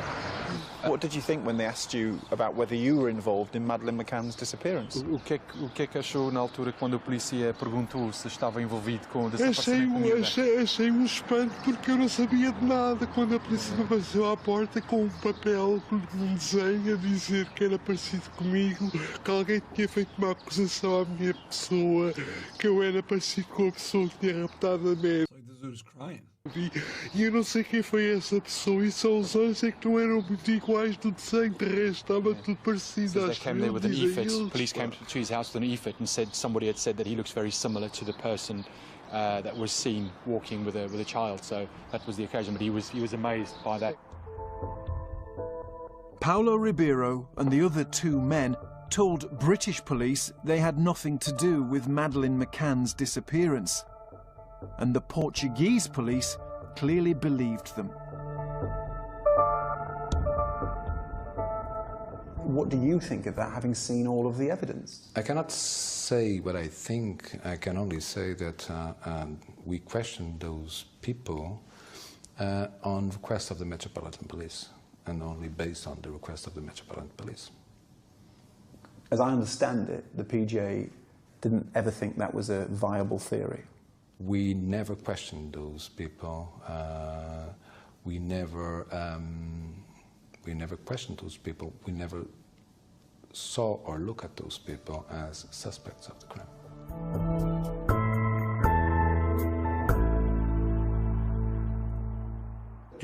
This burglary theory is absurd. Not even a wallet disappeared, no television disappeared, nothing else disappeared. A child disappeared. What did the British taxpayer get for their money? Nada. Nothing. Absolutely nothing. But that is a problem of yours, the British taxpayer.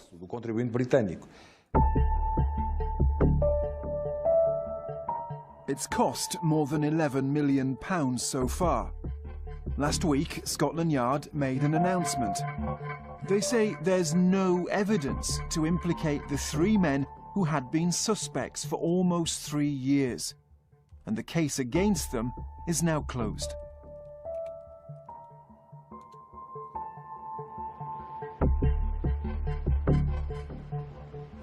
But we've discovered something else. Scotland Yard also interviewed the man who took the McCann's booking, the reception manager at the Ocean Club.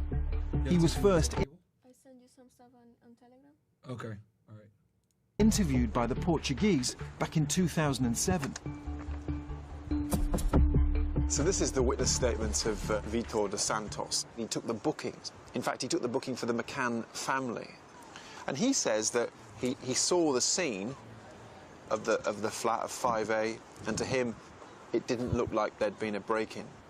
Now, we've also got hold of this, which is, it's from the PJ file, so it's the investigative files, and it's a list of the people who worked at the Ocean Club at the time of Madeleine McCann's disappearance. He's right down at the bottom here, Vitor Manuel de Jesus Santos.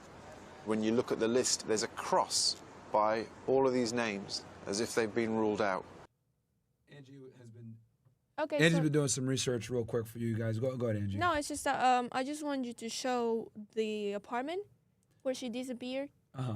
So I sent you some pictures. I'll send you a link that has, that link, the first one. The first one? It has all the pictures of the apartment where they were staying. This one, right? Yeah, that one. Okay. So let me go. And that's like the apartment complex and where they were having the dinner, the parents with their friends. Okay, so let me show this on screen for you guys right now. Give me 1 second. I'm going to go ahead and boom. Just so you have some idea. Yeah, so just so you guys get an idea of what's going on. So, Mm-hmm. so let me enlarge this real fast. Here is the room, right, that we're talking about. Yeah. So in that, I don't know how you guys call that, like this thing here in English. Oh, the crib. Yeah, that's where like she had twins siblings, a girl and a boy that were like 2 years old when this happened. Mm-hmm. So that's where the babies were. And they were untouched. They were They're untouched. obviously, yeah, they were fine. Yeah, they were untouched, and she was staying in the bed, like right there, that little bed there. So yeah, that was the room. And then this is the window that they And were that talking was the about. window that was open. Yeah. That they claim was opened from, well, Portuguese saying it was open from the inside. The others, the other guys are saying it potentially was robbed. And then, yeah, let me see if I could pull this up for you guys. Hold on. Here, I'll go back to the documentary and I'm going to try to pull it up for them. Okay. And then you get down to the bottom, and by Vitor Santos, there's a question mark. That was 10 years ago. I want to know why he was questioned by the British police. The first piece of information we got was just a name, nothing else, Vitor Santos. Then we did some digging, and we found out that Mr. Santos now makes a living by running tourists around the bays to the east of Luz. He's moved 5 miles down the coast, and he works in the nearest town, which is Lagos. The problem in terms of finding him is there are a lot of boat operators in Lagos. So, as you guys can see here, pull this up real fast for y'all. This is the apartments. Go ahead, Angie. You want to explain to the people what they're looking at here? Yeah. So, those are the apartments where the whole, you know, they were with. What are you pointing at exactly? Let me see. Right here. Okay, yeah. Right here, guys. Those were the apartments where like everybody was staying because, you know, they didn't go alone. They were with like a bunch of friends, and they also had kids and stuff. So they were all staying in these apartments over there. And if I'm not mistaken, the one that is not ruled out is the one. This one.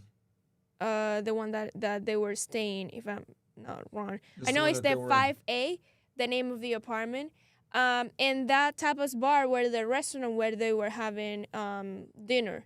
So I think it will take them like a little while to get to the apartments to check on the baby. So how long were they gone total? So they were having dinner at 20:30. I don't know that time. That's 8 p.m. Okay, yeah, that time. And she got missed. Like the time by the time she went back, the mother went back to the apartment. Yeah. It was. Shouldn't be a long walk. Maybe 5 minutes. It was 10 already. 10 p.m. Oh, so they were gone for an hour and a half. Like an hour and a half. Yeah. Okay. So that's how long it took. But yeah, it will take them like, I don't know, maybe 5 minutes, 6 minutes to get to the apartment. Yeah, but it was filled with tourists though. So that was weird that nobody saw anything. Okay, no witnesses. Exactly. We found him. The man who took the booking for the McCann family holiday, the man who had the keys to every room. Is that Vitor there? Vitor? Yeah. Vitor, yes, over there. Yeah, I can have a word with him. Yeah, sure. It's the first time he's spoken to the media. Hello. Vitor Santos. Santos, yes. Pleased to meet you. Nice I'm sorry to meet you. No problem. Shout you on the. My name is Richard Bilton. I'm a BBC reporter. Yes. As you can see. Can I ask you a couple of questions? Yes. Okay, so did you work at the Ocean Club back in the day? Yes. What did you do there? Why? Well, I'll tell you why. I mean, we're two reasons. We're doing a documentary, so exactly, yes. We're looking at those periods. And as I understand it from the PJ files, you took the booking for the family. Is that right? Exactly, yes. Can you tell me about that? What do you remember about it? I remember everything. But now I'm here because I lost my job. Why did you lose your job? Because the main reasons why I have the proper letter. The McCann was I lost the job, that's it. Wow. And the people said it's because the Madeleine McCann reasons I lost the job. And do you remember the McCann? Do you remember the group that they were with? What can you tell us? Well, I don't talk anymore about that. Okay, so one other thing is, have you spoken to Everyone wants to put it past them. You can see there's a trend here that no one wants to talk about this crap anymore. the British police? Yes. But, I mean, like you said this was the most famous case in the world with a missing child. So he's probably been asked hundreds of times about this. What did you tell them? Well, just make the question. I'm here because another reason I don't speak with you. I understand. So, have the British police said that they want to talk to you again? No, never more. The last time was 2014, 2015. What did they say to you then? Make the question as usual. The same question as when the girl was missing. That's it. Did they ask you whether you were anything to do with Madeleine McCann's disappearance? Well, the people ask just the things about our job, because I was the head of some departments, but now I lost the job. I have to do this, unfortunately. Did you have anything to do with Madeleine McCann's disappearance? Me? Yes. About what? Did you do anything? Were you there on the evening? Did you do anything you can help us with? Well, I already speak with the police. That's it. What did you tell them about that night? Only questions about the timetables and things like that, and the stuff, because I have the head of the reservation and the reception, and I speak about... It's a normal questions. Mr. Dos Santos says he had nothing to do with Madeleine McCann's disappearance.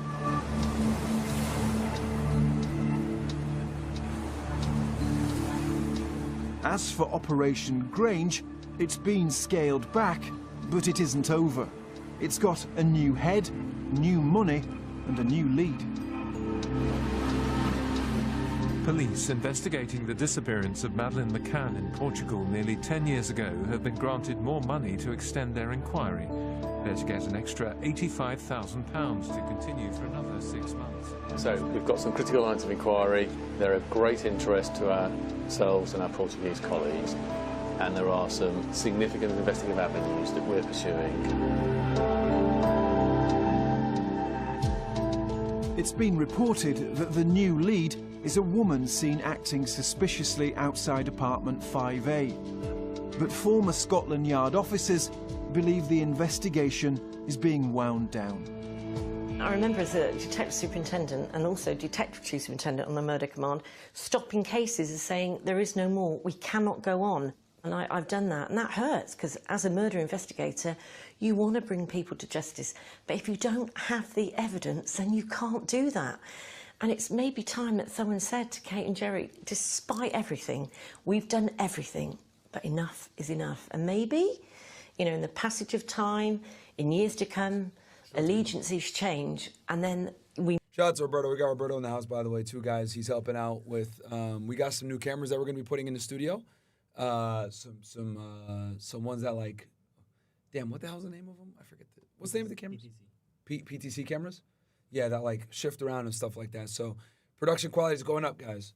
But, yeah, do we have those brackets, Angie? I don't know. It should be in there. Can you help them with finding them? Yeah. They should be around. I'll hold down the fort. So, yeah, man, shout out to Roberto in the house. You know, like I said, guys, always try to make the show better for y'all ninjas, man. We might find out what happened, but at the moment, I think 10 years on, it's time to say enough is enough. The British search for Madeleine McCann only has funding until September, but the Portuguese say they have no deadline. As the years roll on, does it become harder to solve? As in any other case, as the years roll on, it gets harder. That's true in this case. You know more about this case than almost anyone else. Do you think in your heart it will be solved? If it depended on my heart, the case had already been solved, but it doesn't depend on my heart. It depends very much on our minds.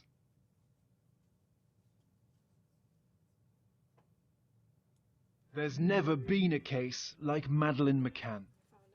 You found it? Nice. Sure, it's a huge amount of money. Yeah, guys, we got 3 of those cameras. They're pretty expensive, but like I said before, when we did that live show, I was like, yo, these things are lit. We need them. Because you guys know when we did that live show, we had PTZ cameras there. So yeah, I'm excited to get them. So shout out to Roberto for being here and, you know, coming late at night. On a Sunday. On a Sunday and getting it done for us and helping install them. Yeah, man, like I said before, man, we really are focused, you know, and committed to giving you guys the best production quality we can and running the show the best that we can. You know, I know we got haters that talk all the crap that they're going to say and say, oh, money grab or whatever, and say all the shit that they're going to say. But, you know, we genuinely do care about making the show the best that we can, man. And it's not cheap, man. It costs a lot of money, man. These cameras on their own cost us somewhere between $7,000 and $10,000, man, those 3 cameras. So it is what it is. We got the 4K ones. I just look at the human factor. The human factor is this little girl missing, and we don't know why. We don't know what happened. This week, Madeleine's parents said even after 10 years, they haven't given up hope. No parent's going to give up on their child unless they know for certain their child's dead. We just don't have any evidence. So My you've hope got to... of Madeleine being out there is no less than it was almost 10 years ago. I mean, apart from those first 48 hours, nothing actually has changed since then. I mean, I think the difficult thing has always been, how will we find her? You know, because you're relying on the police doing everything they can. And you're relying on somebody with information coming forward. Are we going to post it today?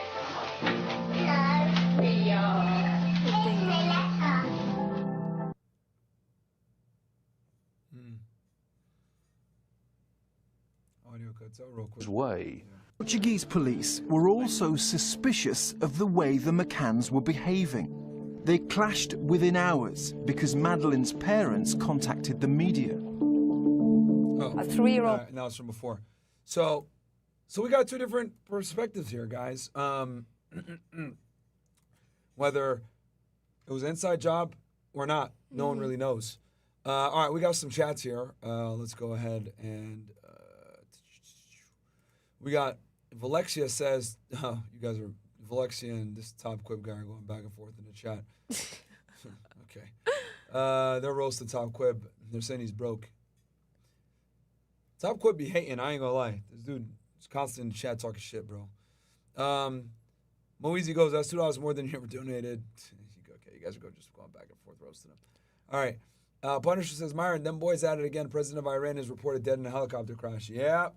They said that he's dead. I'm looking at this right now, matter of fact. Let's go ahead. I'll screen share with y'all ninjas real fast. Show you guys the latest on this. We got here Ibrahim Raisi. They're saying his helicopter crashed. No survivors found at crash site of helicopter carrying Iran's President Ibrahim Raisi, Iranian agencies report. And just so you guys know, the way Iran works is the president is the second highest ranking individual in the government there. The number one guy is the supreme leader, who is, I think, Kamedi or something like that. Let me see here. The supreme leader. This guy is the top dude, Ali Khamenei. I probably pronounced that wrong, but you guys get what I'm saying. He's the main guy, and then this guy is the president of Iran, Ibrahim. So yeah, he's pro. I wouldn't be surprised. As you guys know, Israel and Iran hate each other, so I wouldn't be surprised if Mossad or somebody didn't tinker with that helicopter before. And we learned how helicopters are unreliable from Kobe Bryant, man. I'll never get in a helicopter in my life, bro. After I saw what that happened to Kobe, if a helicopter could kill Kobe, nah, I'm good, man. I ain't getting on no helicopter rides, bro. Oh, yo, you want to do this helicopter tour? Nah, I'm good, man. Let's see here. Any other chats? But it's interesting how they don't want to admit that he's dead. They're just saying no survivors. So I guess they don't want to make it official. They're talking about the audio. That's for Alexia. Let's see. Okay, we got Elevated Viper says, nope, that's not Elevated. Matt 800M, an hour ago, says, what's good, Myron? You got to link up with Vitaly again. Also, I appreciate all the work you put on FNF. I appreciate that, bro. We definitely will be, linking up with Vitaly again. It's going to be a good time. And yeah, I think I'm going to go ahead and do the show with him probably on Friday. So it'll be a good time for sure. He's going to have Charleston White there and Aiden. Because they were originally going to, like I said before at the top of the show, they were going to do it originally on a Wednesday. And I asked, hey, can you guys do it on Tuesday? And they moved it to Tuesday. So I got to hit up their people and confirm. But I think I'll probably be out there with them helping out. Am I playing Overwatch after? I don't know, man. I'm a little tired. I ain't going to lie. Maybe I'll play. Angie, I think, is going to play. She's going to practice. What else here? Any other chats? We got Noam Billy says, hey, Martin, did you get a chance to check out that video by Van Rakelin yet? It's like 20 minutes. Gave me hope for the future of our great country. I sent it to you X DMs. No, I didn't. I don't even know who that guy is. Let me look him up real quick. Who is this guy? Evan Raiklen. Bro, who is this nigga, man? I gotta do some research. I look. But no, I didn't watch it, bro. I have no idea who this guy is. Not gonna lie to you, no, Billy. I don't know who the fuck this guy is. Alexia still making fun of Top Quib. I'll donate if Myron confirms none of this goes to Puxio, and that's from Top Quib. You know, I'll never understand, like, some of you guys are, like, obsessed with just, like, shitting on Fresh, bro. It's actually kind of sick, man.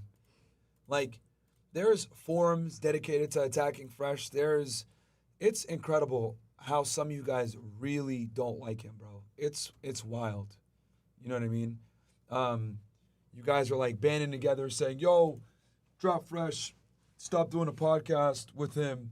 I'm not going to donate if half of it goes to CEO, or I'm not going to support Fresh if Fresh stays there. Fuck Castle Club. If I'm donating to Castle Club and Fresh is getting half the money, like, we're not going to donate. Like, yo, it's wild how some of y'all just, like, simply just hate Fresh, bro. And you guys, your hate of Fresh, like, blinds you to supporting the podcast overall and the message. So, I mean, hey, it is what it is, man. You guys have been around for years. You guys are going to continue to hate. It is what it is. You guys are going to keep sitting there and lobbying and saying, yo, get rid of Fresh, whatever. But I've told you guys a million times, I'm not going anywhere. I'm loyal to my friends. So, it is what it is, man. If the FNF ship goes down because you guys want to go ahead and sit there and hate on Fresh or whatever, I guess I'm going down with it. I'm not bailing. I'm not going to jump ship just because you guys don't like Fresh or you guys don't want to support on Castle Club because of Fresh. Whatever, man. It is what it is. If you guys don't want to support on Castle Club, that's fine. You know? But what I've come to realize is the people that say, fuck Castle Club, I don't want to support, or you guys, this is a money grab, or why are we going to pay for something that's been free forever, or whatever it may be. Like, you guys were never going to support anyway. Like, the people that do that a lot of times, like, never donated to the show, never sent in a super chat. Like, these are people that just don't fuck with us anyway. Like, they just watch the show kind of for entertainment, and you guys are fair weather fans, which is fine. Like, every big platform is going to have fair weather fans. Like, that, it is what it is, right? But the Castle Club is for the people that really rock with us. And like I said before, it's not cheap to run a podcast. Some of you guys are sitting here saying, oh, just cut expenses, etc. Well, if I cut expenses, then we're going to become the podcast that you guys precisely complain about, that, yo, this is the Walmart version of Fresh and Fit, etc. Well, ask yourself, why is it the Walmart version of Fresh and Fit? Because they don't invest into the show to the same degree that we do. You know what I mean? It costs a lot to run the show. People sit there and try to say that I'm lying when I tell y'all that it costs around $70,000 to run the show a month. And people are like, that's not true, blah, blah, blah. It's absolutely true. It's absolutely true. Like, if you guys do the numbers with the staff that we have, we got a sound engineer, we got Bills, quality control specialist, we got Chris, producer, then we got, obviously, 4 to 5 girls that work on a team for us, right, with Icy and all of them. They recruit. And then there's like another 10 people that recruit behind the scenes that you guys don't know. And then we got, on top of that, I got video editors, clippers, YouTube managers, people that run our, before they were running our Instagrams, but now they just clip for the other stuff. Like, bro, we easily have a staff of like 20 plus people, man. And people are looking at me like, oh, that's not true. Like, that's what it costs to run a show at this level, guys. Like, to be able to run the show that we do, where we're using the speed of internet that we use, the how I bought the condo, right, to make sure that we never run into problems again like we did at the other building, right? It's not cheap, guys. It really isn't. The cameras, everything that we do is maintaining the equipment, right, paying the staff. And people sit there and say, oh, that's not true. You don't spend that much. I really do, man. And that's on the low end of what it costs to run everything. When we get guests, obviously we cover their flight. We cover their hotel expenses, right? That's not cheap either. When we travel, when I just did 2 trips to LA. I went for Jubilee, then I went back again to do Raw Talk and do, we were just there. Raw Talk and when we were just, and Vitaly, right? Yeah, when we did the LA bus. Like, flying out there isn't cheap. So, you know, it's crazy to me that people just sit there and say, oh, well, just cut costs. Like, just cut costs. Of course I could cut costs. Of course I could. If I wanted my margins to be higher, I could absolutely cut costs, lay people off, etc. But I want the show to be a certain quality, okay? And if I want the show to run a certain quality, I believe in improving, never, you know, regressing. Progressing, never regressing. If I cut costs, the show quality is going to drop. You guys are, you know, look at it. Like, we've been able to bring you guys new girls on the podcast every single time. If you guys look, a majority of the girls are new. How do you think Chris is able to do that? We got a big staff that helps us with that, right? Versus like bringing repeats, man. So it's you know, and then also I just want to clear this up too, because people are like, oh, well, Myron, didn't you say that you're fine financially and you don't need to do this for the podcast, all this other stuff? And this is what I mean when I say people don't have common sense sometimes. Common sense, I guess, isn't common. When I said that stuff, that, yo, we don't fucking, I'm fine. I can run the I'm fine. I could do whatever I got to do. What I mean by that is I could stop the podcast and be good. What I mean by that is I make enough money where I can sustain myself and be good, and I don't have to do the podcast anymore, right? That's what I'm trying to tell y'all. However, if you want us to keep doing the podcast at the level that we're doing the podcast, of course it's a business, right? And we have to generate revenue, okay, so that we can go ahead and continue to do the podcast. Does that make sense? So if I'm going to do the podcast and continue to do it at the level that we're doing it, we need to generate revenue. However, but it is true that I could walk away from this and be fine. Yes, I can. That was one of the first things I did. I'm not going to lie to you. When I left the government, the first thing I did, I was like, okay, I need to put myself in a position where I don't need to work anymore. I'm fine, and if everything goes belly up, I'm fine. And that's where I'm at now. And I'm blessed to be able to say that I can do that. I could walk away from this completely, social media, whatever, move back to Connecticut, be good, right? My real estate will take care of me. However, for me to be able to run the podcast at the level that we run it, that's different. That's running a business, guys. Like, running a business and me being able to sustain myself personally are two completely different things. And the fact that I even have to distinguish the two is incredible to me. Like, I thought like people would have common sense to understand when I'm like, I'm fine, and I say that I got my real estate property, that's me. I'm fine. But if I'm going to run the podcast and continue to take care of the people that work for us, continue to run the show at a high level, continue to improve, continue to innovate, continue to bring new concepts, etc., right, and bringing you guys guests, of course, we have to run the podcast a certain way where it's profitable so that we can take that money and invest it back into the show and make the show better, bring the guests on, do new concepts. As you guys know, we're doing the For the Love of Fresh. Fresh literally filmed the promo for it earlier today, right? If we're going to do the Predator stuff, which I'm thinking about doing as well with Sneeko and everybody else, that's going to cost money. Like, it's not cheap, guys, to run a podcast at the production level that we run it, the way that we run it. We give y'all 2 shows a day, right? It's not like just me sitting and interviewing guests. We're bringing you guys girls. We're bringing you guys different guests. It's not cheap to run. And it's crazy to me how people like sit there and say, oh, well, we're not going to support because half the money goes to Fresh. Or we're not going to fuck with you guys, or we're not going to support because this was free before. Well, of course, we're going to add other stuff to it that's fresh. But for us to continue to do the show at the level that we're doing it, guys, it's a business, man. I'm really shocked that I even have to like explain this to y'all. And I've been telling you guys for years too. Rewind the tapes. Go back to 2021. We told y'all. Enjoy us for free while you can. Enjoy us while we're here. I've been saying that shit for years. You can literally, someone could pull it up and clip it. Me and Fresh have been telling you guys for a very long time. Enjoy us while you can when we're for free. Enjoy us while you can while we're here. We've been told y'all that. We knew that this shit was going to happen at some point. We knew making the content that we did, bringing on the guests that we did, doing the stuff that we do, pushing the envelope was going to potentially lead to us being demonetized, etc. And you know what? I don't fucking regret it. For all you guys saying, oh, yo, well, you should have thought about that before you brought Nick Fuentes on. You should have thought about that before you made the racist jokes. You should have thought about that. Shut the fuck up. That's precisely the reason why we're not like these other podcasts. That's precisely the reason why we're not like these other fucking YouTubers. We're willing to push the envelope to give you guys content that's fucking real. That's why people rock with us and they don't rock with other people, because we're willing to take risks. And I don't regret any of it. I don't regret any of it. We got demonetized. It is what it is. But you know what? We're able to give you guys something unique and different that other people don't have the fucking balls to do. Okay? We've done interviews that other people would never do. We've brought guests on that other people would never do. So it is what it is, man. That's what comes to the territory. If you want to support, awesome. If you don't, that's fine. Don't get it twisted.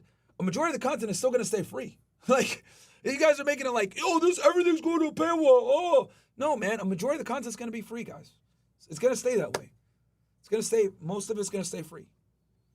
You know what I mean? But it's like really crazy to me. And I'm like really shocked at like how many people are mad about this paywall thing. And it's like, oh, some people, I don't want to do it because Fresh is getting half and all this other shit. It's like, okay, all right, that's fine. But people ask, Myron, do you regret getting demonetized? No, I fucking don't. All right? And I'll tell you this, I'll fucking end the podcast before we start going woke and doing all this other bullshit and being all scared and not being able to have these tough conversations, etc. Obviously on YouTube, we have to tailor it to a certain degree, but if we can't do it at all, I'm not doing this shit. I don't want to sit here and have to be fucking, not be able to do what the hell we want to do. Obviously now we have to be intelligent about how we move on YouTube, but thank God for Rumble, bro. If there wasn't Rumble, I probably would have been quit this shit. I'll keep it 1,000 with y'all. If there wasn't Rumble, I would have probably been quit this shit. I would have been like, man, I can't even have the conversation I want to have. Fuck this shit. But at least we got Rumble where we bring the people over from YouTube, come on over to Rumble, and then y'all can really get the sauce. We can really have these discussions that we want to talk about. And just so you guys know, Rumble and Castle Club are one. They're the same. You guys didn't know that. A lot of y'all didn't know that, and that's on me. I should have been told you guys that Rumble and Castle Club are the same. They're the same. So if you support Castle Club, you support Rumble, you support free speech. And that is how Rumble stays afloat, guys. Ta-da! There you go. And I got way more to talk about too. This is just some of it. I'm not even going into all of it with you guys about, what led to this decision. I'm not even going into all of it. But this is just some of the stuff that a lot of you guys don't know, that think that locals and Castle Club / Rumble are different. They're the same, guys. They're the same. If you support Castle Club / locals, you support Rumble. Okay? It's the same company. Right? And as you guys know, locals, Rumble, right? Who are they going after? They're suing Media Matters. What did Media Matters do? Media Matters is a part of us getting demonetized, guys. They wrote 1 million articles on us. So it's not cheap to sue these motherfuckers. Google, etc., all that stuff. So if you support free speech, you support creators like us that are censored, us, Steven Crowder, Andrew Tate, Sneeko, Don Bongino. Pretty much the whole conservative world is over on Rumble now, right? Unless you work for the Daily Wire or some shit, or Blaze Media, and we know why they get safe, right? We already know why they don't got no issues. But if you're going to talk about certain topics, right, and have certain discussions that are very difficult to have, especially like we did before October 7th, then they're going to censor you, man. It is what it is. And people could sit there and say, oh, that was a bad decision, Myron, you're stupid, blah, blah, blah. I thought the risk was worth it. I think the discussions were important to have. I think the debates were important to have. I think the people enjoyed it, right? And this is, we're based over on this side of the internet, man. Because if money was our only intention, guys, we would have never had these discussions in the first place. We would have been shoving courses down your throat. We would have been shoving you guys to get on subscription stuff from the beginning. We're only telling y'all now because that's what it is. If we want to continue to run the show the way that we want to run it, we have to run the business a certain way, guys, where we're able to be profitable. And the fact that I even have to explain myself like this is crazy. Like, people are like, oh, bro, I'm just complaining about it and shit. And don't worry, we're going to roll out discounts for y'all, right? We're going to absolutely roll out discounts for you guys so that it's affordable, so it costs you like the price of a coffee. So you guys, you don't feel it financially, because we understand that it's a little bit of a shift. And we're 100% cognizant of that, and we want to make sure that this is an easy transition for all parties involved, and the most of you guys can get in there. I'd prefer to have more of you guys in there, getting the content at a cheaper price than us raising the price and having less and making the same amount of money. I'd rather have more of you guys in there. Even though, from a business standpoint, it's better to have a higher ticket, because higher ticket people complain less and they're less likely to unsubscribe and they're less likely to give you headaches. But I'd rather take the risk and have more people pay less, right, and be able to get the content and deal with the complaints and the pains in the asses, etc.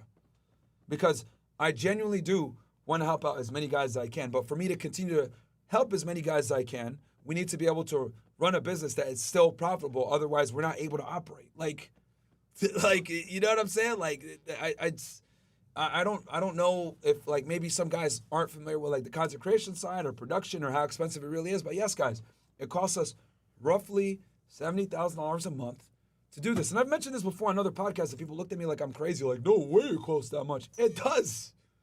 It does. That's actually cheap compared to if you look at our staff, like how many people we got. You know, and that's like on the low end.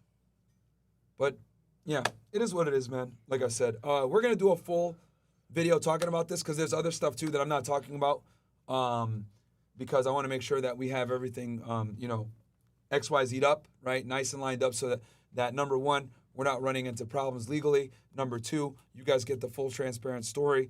And then number three, it's all nice and makes sense, right? And yo, if you don't want to join Castle Club, it's fine, bro. I'm not mad at you for not wanting to join Castle Club. Like, look me in my face. If you don't want to join Castle Club, that's fine. My problem is with the fucking haters that sit there and say, fuck you guys, this is a money grab, I'm not joining. And then you're telling other people, like, you guys are simps for joining and fuck these guys. Like, that's where I'm like, what the fuck, man? Like, we've been giving y'all free content for almost 4 fucking years, man. Gave you guys our heart and soul, giving you guys 2 podcasts a day, 3 times a fucking week. No other podcast films as much as we do and gives you guys as much free content as we do. Nobody. All my fucking counterparts that do this type of content tell me every fucking time, you guys are fucking stupid. You guys should have been put this stuff behind a paywall. You guys are idiots. Why the fuck do you give out so much stuff for free? And I said, fuck that shit, because we'd rather help as many guys as possible. And we knew that this day was going to come. We told y'all from 2020 fucking 1, go back and roll the videos. Yo, enjoy us while you guys can. Enjoy us on YouTube while you guys can. Before we get canceled, rumble.com/freshfit. Even back in the day, patreon.com/freshfit. Remember we used to say that shit? If we ever get canceled, you know where to find us. Because we knew this day was going to fucking come. Right? We got demonetized almost a year ago, guys. In August. And we've been able to run the show the way we've been doing it and making a majority of it for free. You think any other YouTuber would be able to do that?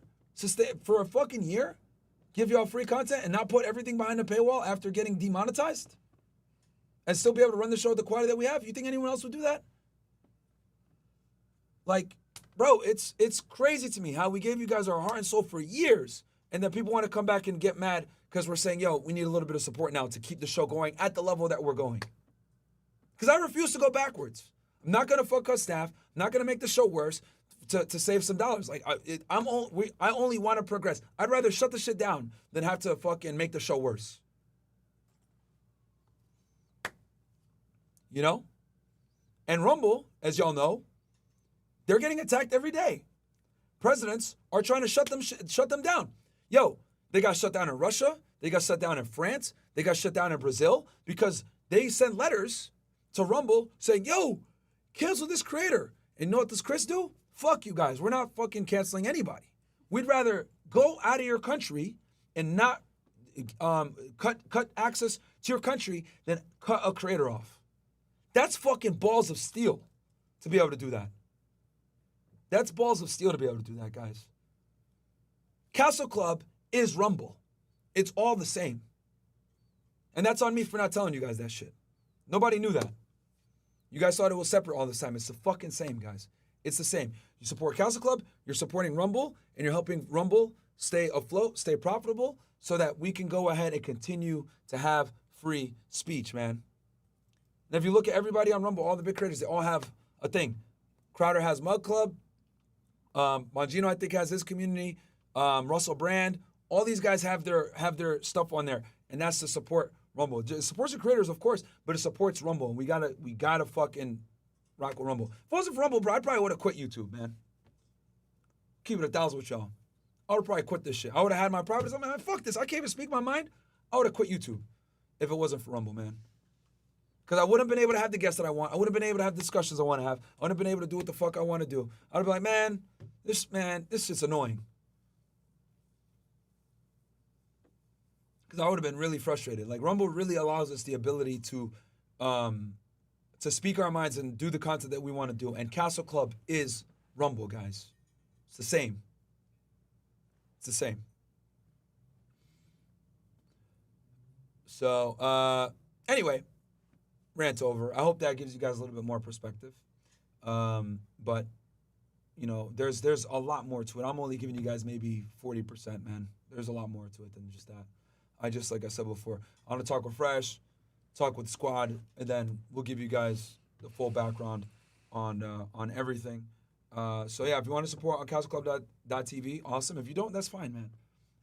My thing is I dislike when people try to sit there and say, oh, this is a money grub and all this other bullshit when we've given out so much content for free, bro. 1,500 plus videos on YouTube that we gave to y'all for absolutely free. Didn't charge a fucking dime.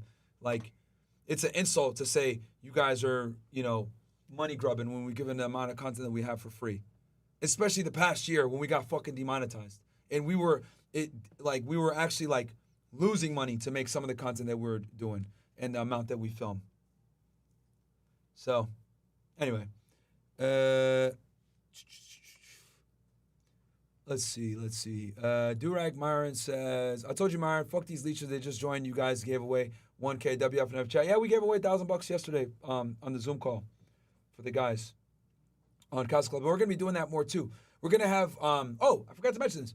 We're going to have like meetups and shit like that with Castle Club members. We're going to turn it like into a full-on community, by the way, too, guys. Because I know that there's been like kind of a need for you guys to like be able to network and meet guys that are like-minded. That's another thing too, is I want to build a community there where we're all fucking red pill aware, no fucking simps in there, guys that like really like got their shit. Like these clowns that went ahead and believed like, you know, dumbass Lingling, for example, about her situation, right? Well, the truth came out. She killed the baby on her own, right? She killed the baby. But she still went ahead and did a fucking full press run. And a lot of you fucking clowns sat there and said, yo, Myron, Fresh, you guys are assholes. You guys are bullying her. Yo, you guys are telling her blah, blah, blah. Bro, she got the abortion. But she started the process on April 5th. Fucking lying bitch. She started the process on April 5th when she went to that Planned Parenthood and the baby was gone by the 15th. She was doing interviews with fucking whatever that week. With H3. Whatever cooked her. Shout out to them, right? Shout out to Brian and Andrew. Gained a lot of respect for those guys. Shout out to Andrew. Yeah. Shout out to Andrew Wilson for real for cooking her ass, right? Shout out to whatever too. I think they're live right now. Go check them out, right? So yeah, bro. Like it's you know, those guys that went ahead and turned on us and believed this stupid bimbo, right?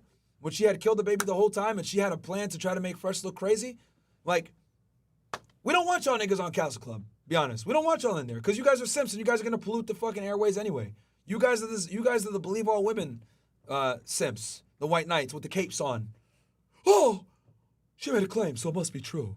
Oh. You know, not knowing that she surreptitiously and illegally recorded Fresh on 2 different occasions to go ahead and use that shit as leverage to get on podcasts. Even the people that worked with her admitted this shit. Tree and Abba, right? They had to even come clean and tell y'all that she was lying and she was a scammer and all that other shit. And people still took her side, bro. And we're supposed to be RP aware. Incredible, bro. Y'all niggas, I don't want you guys on Castle Club. You guys are going to poison it. We don't want y'all over there. And to be honest, a lot of you guys that say the shit that you say about us, you guys are the supporters you guys are the haters that be on the op side anyway. So fuck y'all. We don't want y'all in there anyway. You guys are the hate watchers. You guys are the one talking shit about Angie. You guys are the one that roast Fresh all the time. You guys are the ones that are saying Mo doesn't lose weight even though he's losing, 1 to 2 pounds a week. You guys are the ones that say Chris is fat, which is kind of true. I agree with you on that.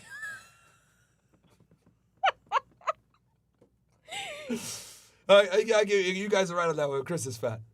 He's not fat, he's big bone. Yeah, Roberto says he's not fat, he's big bone. Okay. But yeah, man. So, like I said before, either tomorrow or Wednesday, because we got a special guest tomorrow. So I don't know if we'll be able to do it tomorrow. I got to talk with Fresh and everything. But, you guys deserve an explanation and transparency about the whole Castle Club situation and the paywall. And I'm gonna go over it with you guys about why, because there's way more to it than what I just explained.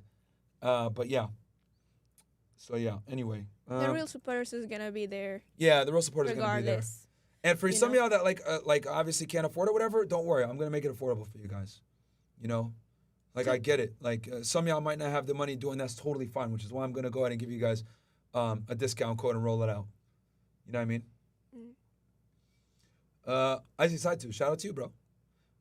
Guys, Fresh has his own money and earned it. Why shouldn't he use it the way he wants since he earned it? And that's from Valexia. Yeah, I mean, it is what it is. Fresh downsizing a lot of his shit too, man. He's changing his nigga ways. Josie says, Myron, fuck what you have, but you need to tell Fresh slow down with the luxuries. When people think of giving money to FNF, they assume supporting Fresh Lambo, designer clothes, escorts, etc. Goddamn. Y'all just don't like Fresh, man. It's crazy. But yeah, Fresh is downsizing, guys. He got rid of his jewelry.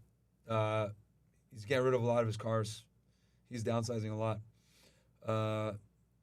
Myron, the true ones get it. True ones have no issue paying for Casa Club. The only niggas complaining are the clowns who never donate and don't really fuck with you, and the clowns that only watch after hours. Yeah. That is true. Yeah, Punisher, you're right. You're right. True. Because, think about it. Think about this. I told y'all just a portion of after hours we'll have to put on Casa Club. But the daytime shows, everything else is going to stay up for free. I notice if you, if you guys got so much value and enjoyed the daytime shows, etc., and it's going to stay free, then why are you complaining? But it's because it's the dudes that watch after hours that don't fuck with us. Yeah. They just watch it for pure entertainment. Those are the guys complaining. They don't rock with us. Those are not. They don't watch the daytime shows. They don't give a fuck about the Money Monday advice. They might watch when we have a special guest on that they might like or whatever, but in general, they don't fuck with us. They don't watch us like that, right? And that's fine. You could be fair weather. I'm not shitting on the fair weather guys, but don't be a fair weather guy and then attack us for trying to be able to run the show and give you guys precisely the content that you fucking want. If you want us to continue giving you all the content we want, this is what we got to do. And you're still going to get a majority for free. So I don't know. I want to say something. I will go ahead and say that the real supporters and the real fans and the real people that actually support the podcast are the ones that do rock with anything you guys do, right? And believe you no matter what. And actually, this thing that happened with Daisy was I will say that it was a good thing because it really exposed the people that actually support you, that actually believed in you, and it took out the haters that have been hating watching, like you say, and it separated and classified the people that are actually there, because a lot of people did believe her lies. And they were quick to turn on everybody that supported Fresh and Fit. Because a lot of people and you could see that, but the people that actually are there and have been there since the beginning, that have been supporting, and they know who these guys are, in front of the camera and behind the scenes, are gonna support regardless, no matter what, and they're gonna be the first ones to move to Castle Club and yeah, be there for you guys. And the majority of the stuff is gonna stay free, guys. It's not much is gonna change. The majority of stuff is gonna stay free, bro. So, Valexia says with the value on Money Mondays that you give, supporters had zero excuses to not be on Casa Club. Literally less than 80 cents a day, but would a sub a chick on OF. Yeah, man. Yeah, it's just wild, Jay says, I never listen to any of the trolling by Angie, bro. The biggest flex that shows that you teach the real deal is y'all's relationship. Gorgeous, submissive, devoted, team player, and hard worker. Yeah. I'm very proud to have Angie with my son. She's very supportive. She always helps me. She's my biggest fan. She's with me when I'm traveling all over the place. Oh, shit, I forgot to mention this. She's been filming a bunch of content for y'all when we do these travels. Yeah. That's going to go on Casa Club, too. I forgot. She's been editing it and working on it for y'all. She got the Vitaly stuff behind the scenes, all that stuff. That's going to go. See, there's shit that we're going to put on there that I even forgot to mention.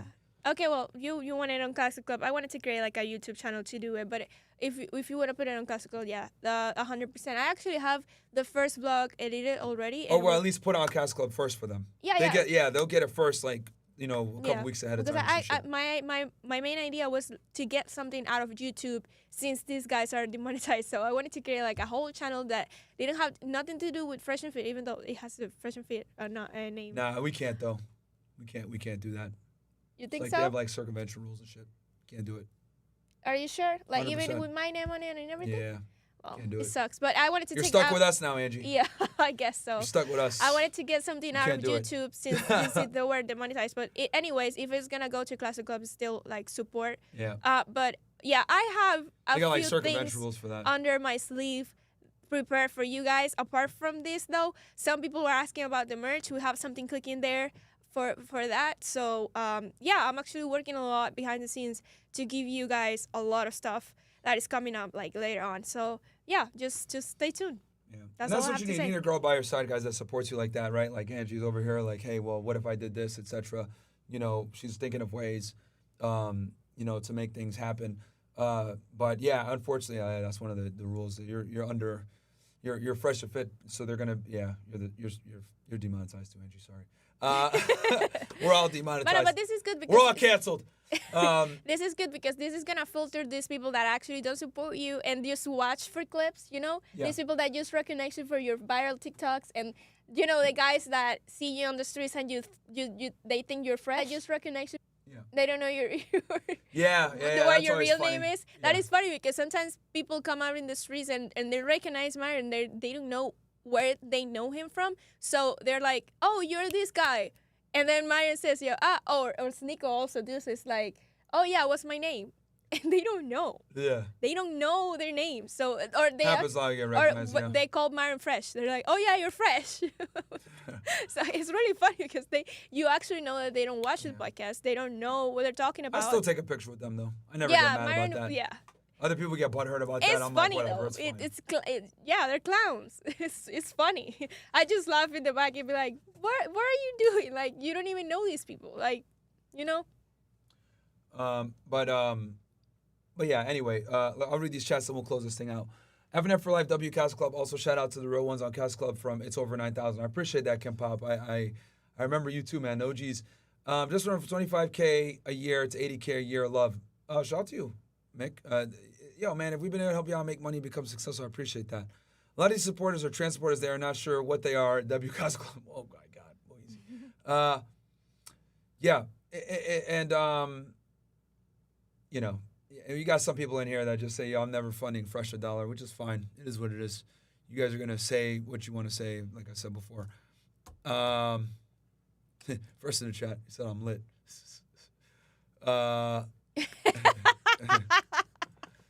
It's in the chat. Yeah. It's funny. So, Shout yeah. out to Fresh Radio. Yeah, he's it's in really there. funny. Matter of fact, let me see. I got some people that are signing up. I'm going to shout some of y'all out right now that signed up for the Castle Club. We got Virgilio Cruz Colon, Joseph Flinbaugh, Joanny Divin Garcia, M91NG, I guess he didn't want to say his name. Anthony Reed, Miguel Angel Ybarra, Sean Melclaff, 85301, Willie Abney, Ryan Vanus, Ted Heberline. Man, thank you guys so much for joining, man. Crystal Jackson, Michael E. Salas, 8410, Michael Cornell, Julian Walker, Daryl Walls, Julian Walker, Don Moreno, Giovanni Charles, Jonathan Beavis, Diego Velasquez, Eric Rodriguez, Chris Sebastian, 7580033. Some of y'all don't want to give your names. That's fine. 94509, Garrett Regal, Victor Mendoza, Johnny Delmora. Shout out to all y'all, man. Trevor Stage, Joaquin Calderon, you know, Emmanuel Francesco. Shout out to all you guys, man. You guys obviously get value. You guys want to rock with us. I appreciate that. Like I said before, if you can't afford it, we're going to roll out discount codes probably next week sometime. So don't worry. You know, I want to truly make it affordable for as many people as possible. WCAS Club Overwatch stream tonight. When is the next Predator Catch stream? Probably Tuesday. Thank you guys so much for the real supporters. Okay, they're asking my theory on Madeleine McCann. I have a few things. Yeah, go ahead, to Angie. What's your complete. theory? You've studied this case extensively, Yeah, so go ahead and give your take on it. I have a few things before we close out. So there are a few theories about this case, a bunch, I will say. If you Google Madeleine McCann on TikTok, you'll go crazy. So there are a few things to compare with the John Bennett Ramsey case. You know, the crime scene was contaminated because a bunch of people were walking back and forth before the investigators got there. The people blamed the parents. That is, that's something that happened in both cases. So the main theory I will say, and this is one that I will agree a lot on, is that something happening to Madeleine and the parents had to cover it up, mainly.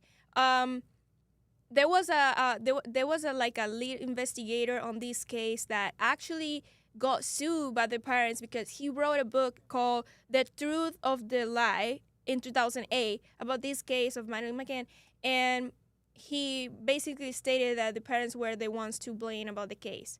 And the parents later on sued him for all the allegations, and then something happened that they had to take it back or something like that, and they had to pay the guy for the allegations and stuff. But yeah, some of the theories were she was abducted by Jeffrey Epstein's wife. I don't remember her name. I think her last name was Maxwell, but she was abducted by her because there was a picture of a woman that kind of looked similar to the person that the people were saying that abducted Madeleine, and there was a picture that actually I sent Myron, but I mean he left just now.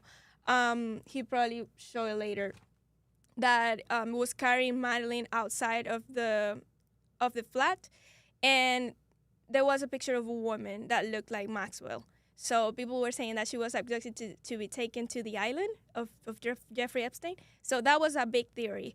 There was another one that said that she was abducted by a pedophile ring around the area in Lagos because actually, and many people don't know this, there was a bunch of girls that were being abducted by pedophiles, and they were being assaulted by pedophiles around the area before the disappearance of Madeleine McCann. So that was a big theory because in 2005 there was an abduction of a girl that was 10 years old, and she was assaulted too. And before that time, there were a bunch of abductions around that area. So of course, that was a big theory too, and it's one that is very strong on the case. There is another theory that is called that it's a burglary gone wrong. That somebody, you saw on the documentary, somebody tried to rob them, but that was very weak because, I mean, like Maron said, why will somebody abduct a child if you just want to rob the people that were living and staying there, whatever. And the last theory that I have here is that she wandered off by herself, which is not likely because she was 3, almost to be 4 years old when this whole stuff happened. So, yeah, it doesn't make sense. How would she open the door? How would she escape through the window? How would she lift the window if she was just a baby? So, yeah, that doesn't make sense. Also, another thing that I want to mention, I don't know if you guys remember, but last year, there was a girl that was claiming to be her. Her name was Julia Wandelt, and yeah, she received a lot of hate from people because she was claiming to be Madeleine McCann and she was adopted and all this stuff. So yeah, that came out to not be true, and this girl was just a cloud chaser, as obvious. I think she was Polish, so that was big. It went viral everywhere on TikTok, and yeah, it turned out that it was never her. So yeah, that's about it that I have for this investigation. Myron, can you come back? Yeah. I've talked way too much now, and people might hate me now. So yeah. Yeah. I have a bunch of theories on this too. Roberto got the camera set up. It's gonna be litty, man. He got one of the main cameras set. All I'm gonna say is Chris likes to zoom in on stuff. He'll be able to finally do that now. What, on the girls? Yeah, we got one of the camera setup is pretty lit. Okay. I'm actually really excited. We got to set up the other twos. I got to call Andy to mount them, but we're pretty good now. Can you give your last theory to close this out? Yeah. So my thing on this, guys, is I don't know. I'm gonna go with the Portuguese police, man. I don't know. What do you mean? I think it might have been her parents. Something happened. That's what I said. And the parents covered it up. That's the one that I said. I said. Oh, okay. And I didn't even hear you say that because I was another. Yeah, I know. I was freaking out. But that's the main one that I think that happened. Something happened to her because there was blood in the flat in the apartment. Yeah, like an accident or something like that happened. Yes. And then they're like, oh, she's going to die, and this is going to make us look crazy. And they pay somebody a lot of money to abduct her, to make her disappear. And I think what happened is that the media go so big about this case that they just freaked out, and they were like, okay, we need to make her disappear. And they killed her because this girl is dead. Like, there is no doubt that she's dead. Yeah. It's been, what, 20 People, years aren't there now? theories that she's alive? Yeah, people believe that she was alive because, as I said, there was a girl last year that went viral saying that she was her, and she was abducted by some people, but that wasn't true. Like, she was just cloud chasing. So yeah. I see here. But she's dead. Definitely. We got a chat from Carter. Says, Myron, I know it's not your guys' thing, but you could lower the talk to speech. It might incentivize people to donate more. Also, I knew Angie was just racist as us. Oh, okay, yeah. Okay, I see what you said. You know what, guys? All right, we'll lower the talk to speech. Get you guys more involved, okay? We'll lower the talk to speech. All right. This is not the first time I've heard that. I know you guys want it more. You guys want to be able to interact with the show even more. So we'll go ahead and do that. My thing is I just don't want it to always come in rehearse the quad of the show. All right, so I'll talk with Bills. Bills, I don't know if you're in the chat right now. If you're in the chat, say what's up or something like that. He was. Yeah, I know he was earlier. I don't know if he's in here. But fine. We'll make it where talk to speech is lower so that more people can get involved. Obviously, I'm not gonna put it at so low of a price that people are doing it and it just derails the show. But we'll make it cheaper. And then what I'll do is I'll make talk to speech also lower on the daytime shows, and then on the nighttime shows it'll be obviously a little bit higher because we got a whole panel of girls we got to get through everything. So I'll go ahead and lower it for you guys. All right. Okay. I think that's it. Is there anything else? No, but anyways, guys, just drop your theories in this case on the comments, please. Yeah, guys. Yeah. I will be very interested to read them. Angie will respond to your guys' comments because she actually has the login for Fed Reacts too, so she can go in there and interact with you guys. So, guys, do that actually. Comment below what you guys think happened. And because Angie studied this shit extensively, I'll be honest with y'all. Yeah. So she can go ahead and, she'll literally be in the comments talking with you guys about different theories, etc. Why she might agree, why she might not agree, etc. Yeah. So she'll personally respond to a bunch of your guys' comments. We'll get some engagement in there. Literally, comment below. Do it. If you guys don't mind, do it on YouTube, because on YouTube the engagement with the comments is more important as far as for running up the algo. So comment below on YouTube. So even if you're watching this on Rumble, because I see there's 2,600 y'all watching on Rumble, and then we got another couple hundred on YouTube. I think we got 739 watching on YouTube. Go over to YouTube and just comment below on YouTube, and I'd really appreciate that. And then Angie will go ahead and respond to your guys' comments for the next 24 hours or something like that. Yeah. So comment below. Anything else before we? Did I read all the chats? No. First time watching Fed Reacts Live. Detox. Shout out to you. Love the rant. Detox on the check in on the heavy recovery. Shout out to you, bro. Glad that you're doing better. Please look up Carl Panzerman, serial killer psycho. Okay. Let's see here.